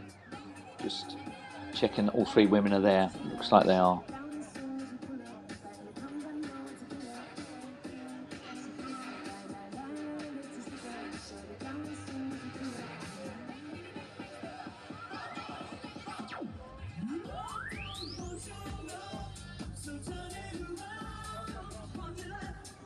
Volume of traffic finishing in the full Wizz Air Milano Marathon, now starting to build up.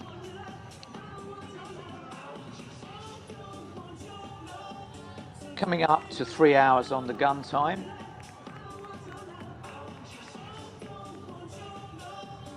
Women's winner there, feeling chuffed with herself.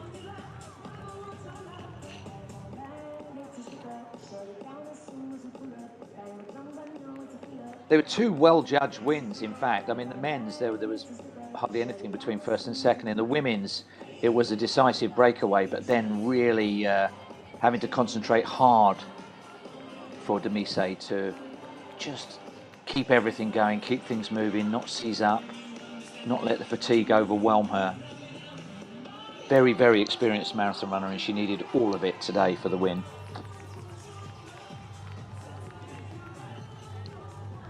Just still checking for that 3rd place female finish. Yes, she is. She's there to the left. So any minute now, we will have the presentation of awards. Wizz Air in the 2nd year of title sponsorship of this event. Also the sponsors of the Rome Half Marathon.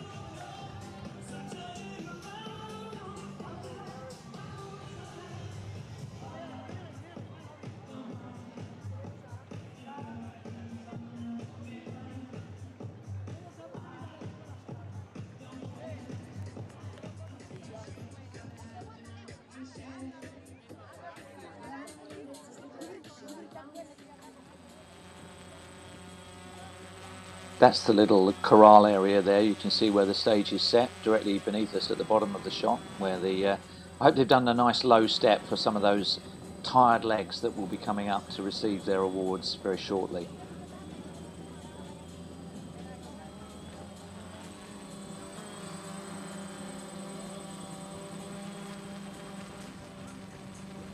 Crowds building as we await the mass finishers. There'll be lots of family and friends who've been tracking their competitor around the course, so they'll know roughly what time they're expected and what predicted finishing time they're going to arrive at. And they've got the whole day ahead of themselves, really, because it's still only 11:20 local time. Our coverage will continue just to the end of this presentation of awards, but then for everybody in Milan, they can enjoy the beautiful city on a sunny spring afternoon. Summer has already arrived in Italy.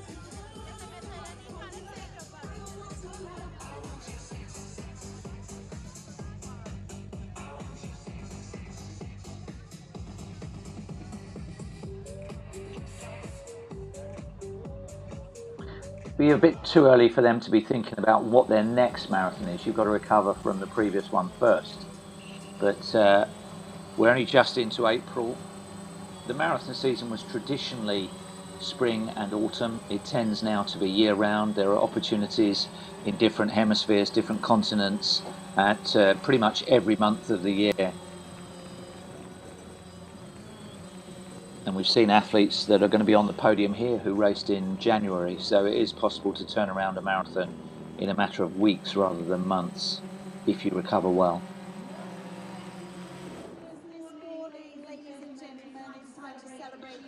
So here we go, let's join in with the presentation of awards. Ceremony for the 2025 Wizz Air Milano Marathon Men's Elite Race. Signore e signori, cerimonia protocollare di premiazione della 23esima Wizz Air Milano Marathon.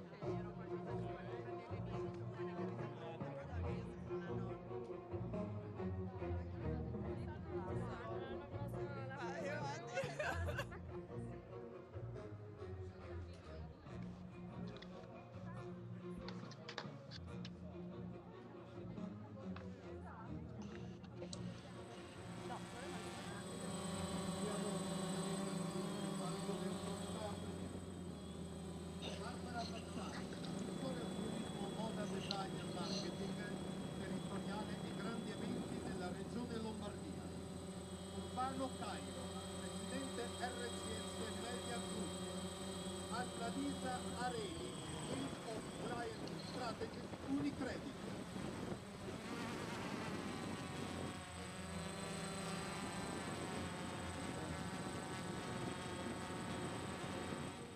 I think it's dual nationality. It's Michel Samet in English and Paolo Mouton with the Italian announcing for these top three finishers. Con il tempo di 2 ore, 9 minuti e 11 secondi, in rappresentanza del Kenya, Timothy Kosgei Kipchumba.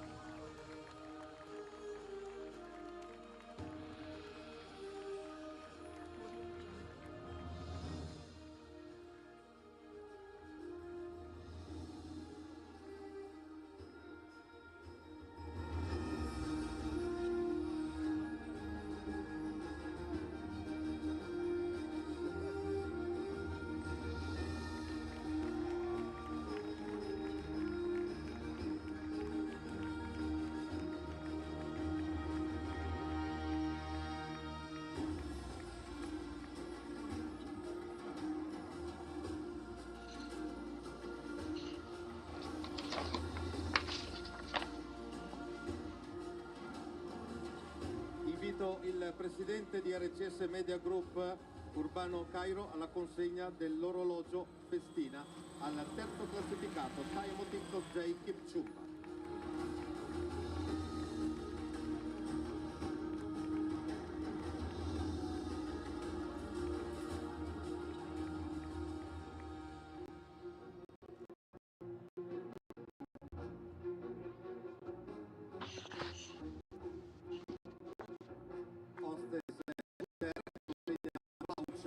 Al terzo classificato.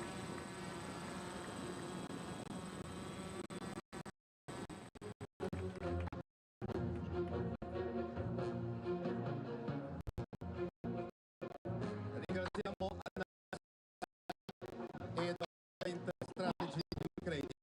Possiamo salire sul palco Elena Boscardo e Italia.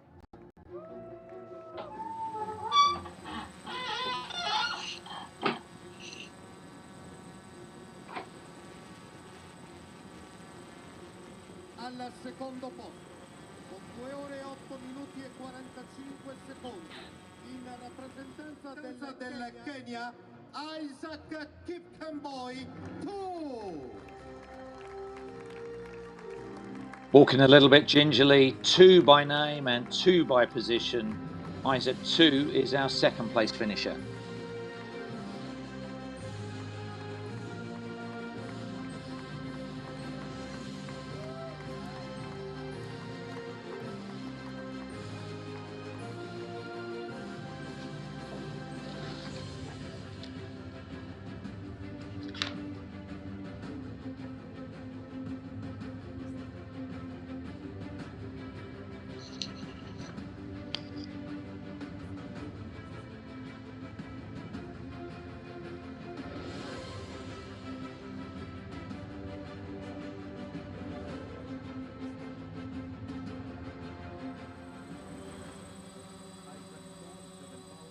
Wizz Air.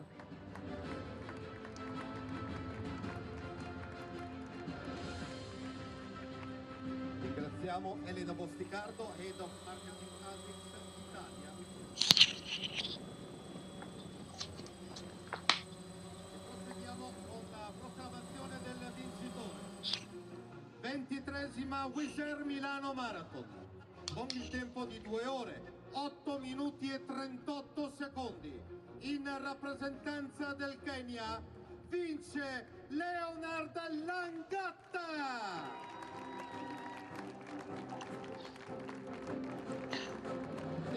Leonard Langat has won marathons in Austria and in China, but I would say this, the biggest win of his career at the 2025 Milano Wizz Air Marathon.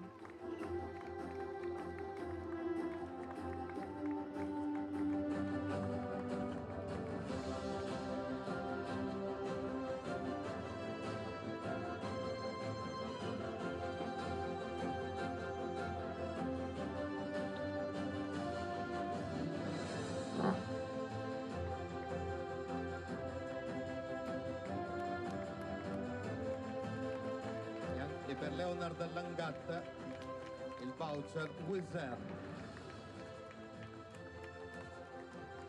In the end, the final challenge of the day is holding the trophy, the watch and the voucher for Wizz Air. Well done to all three. A Kenyan clean sweep of the awards in the men's event at the Wizz Air Milano Marathon.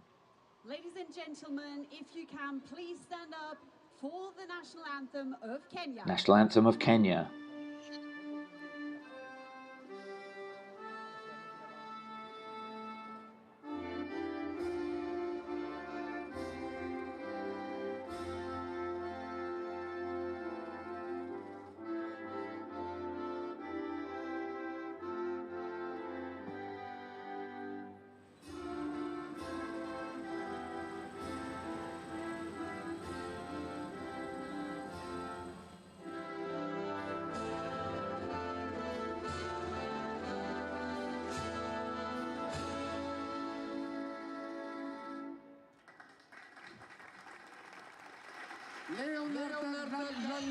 And I guess the final challenge is stepping down from a podium when you're on concrete legs.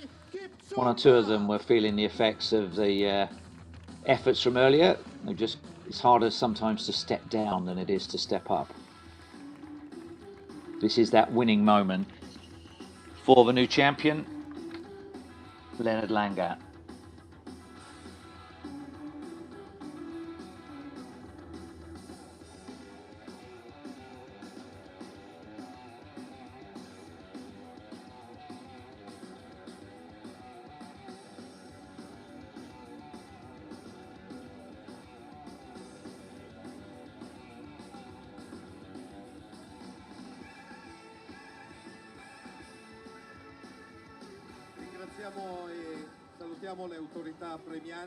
Slightly unusually, you'll see two look celebrating in the background with his second place.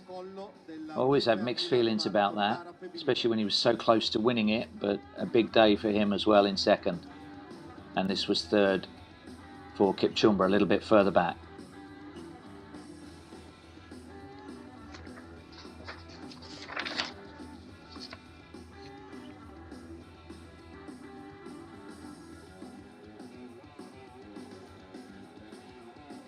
So that's the men's podium. We'll have the women's top three in the international field.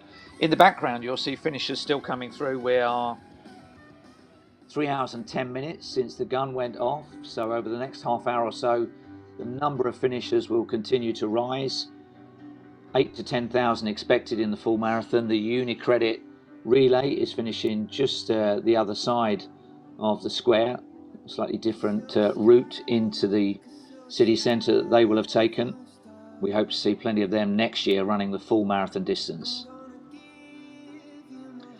Women are ready.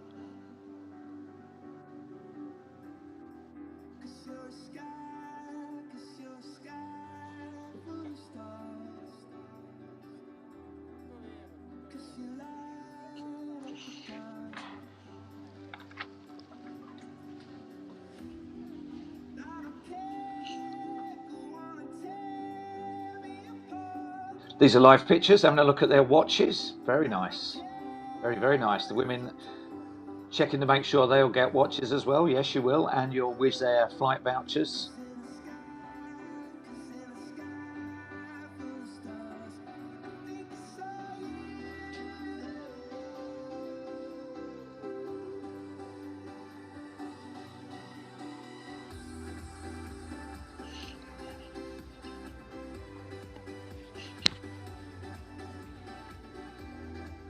Denise, the women's champion, looking forward to her moment coming up. Probably the most experienced competitor in the field. We've seen some outstanding debuts just outside the top three, especially in the men's race. But for her, she's been racing marathons for more than a decade. This is still probably one of her biggest days. She's had a lot of second, third and fourth places. She's won in Toronto. This isn't her first podium by any means, but a win just elevates it to a new level. Everybody there with their cameras to record the moment. The last anthem that we're going to be hearing will be the Ethiopian anthem. And what a display of dominance it was in the elite races. Next up, this is the award ceremony for the 2025 Wizz Air Milano Marathon Women's Elite Race. Ed ora, signore e signori, cerimonia protocollare di premiazione della 23esima Wizz Air Milano Marathon gara femminile. Here we go with the women's ceremony. Invitiamo cortesemente a salire sul palco Barbara Mazzali, assessore al turismo, moda, design e marketing territoriale.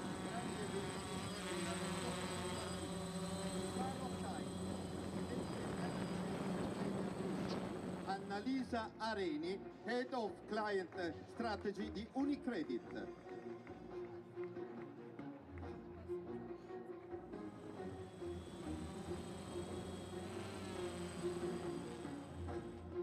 Terza classificata, con il tempo di 2 ore 27 minuti e 23 secondi, in rappresentanza dell'Etiopia, Mekuria Lamirep.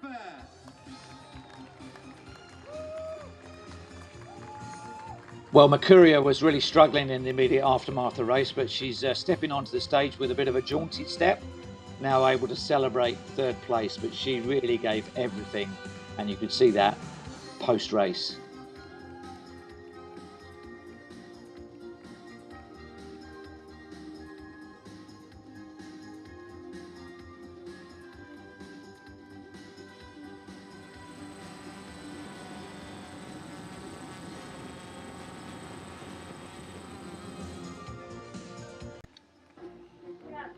Al secondo posto, con il tempo di 2 ore 25 minuti e 32 secondi, in rappresentanza del Kenya, Joan Jepkosgei Kilimo.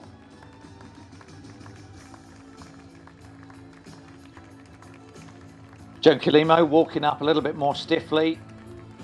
She's the one that disrupted an Ethiopian sweep in the women's. They had first, third and fourth, but Kilimo ran a very confident and solid race to take second for Kenya.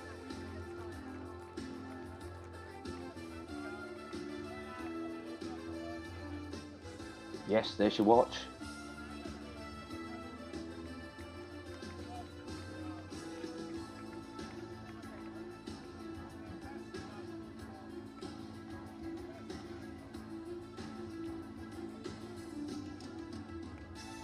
And there's your trophy. And keep one hand spare because you're flying Wizz Air. I do. Invitiamo a salire sul palco per la premiazione Kata Ivan, Marketing Manager Italia, Wizz Air.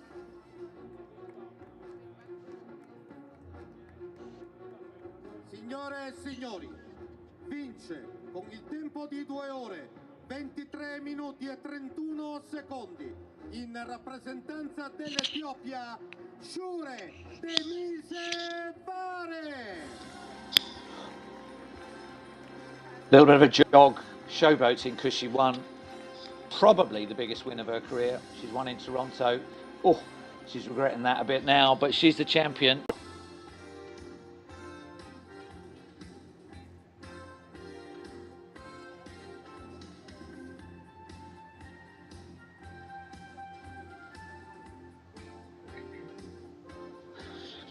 Well, the strains of Prince on the PA system will soon be replaced by our final anthem, which will be the Ethiopian anthem to celebrate this win for Shure Demise-Ware of Ethiopia. She's flying a bit further on Wizz Air. Ed ora, signore e signori, in onore della vincitrice, l'inno nazionale. Ladies and gentlemen, if you can, please stand for the national anthem of Ethiopia.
deve fare Joanna Jepkoskei Kilimo Alamireve Mekuria. Questo è il podio femminile della 23esima Wizz Air Milano Marathon.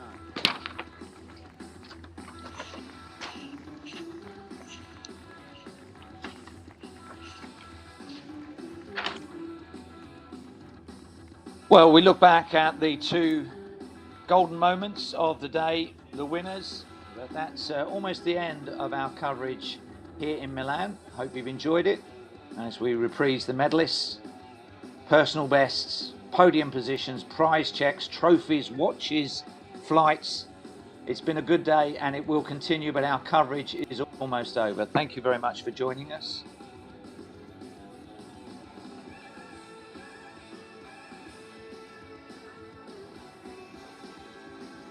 Andiamo dal podio femminile, ringraziamo nuovamente Barbara Massari.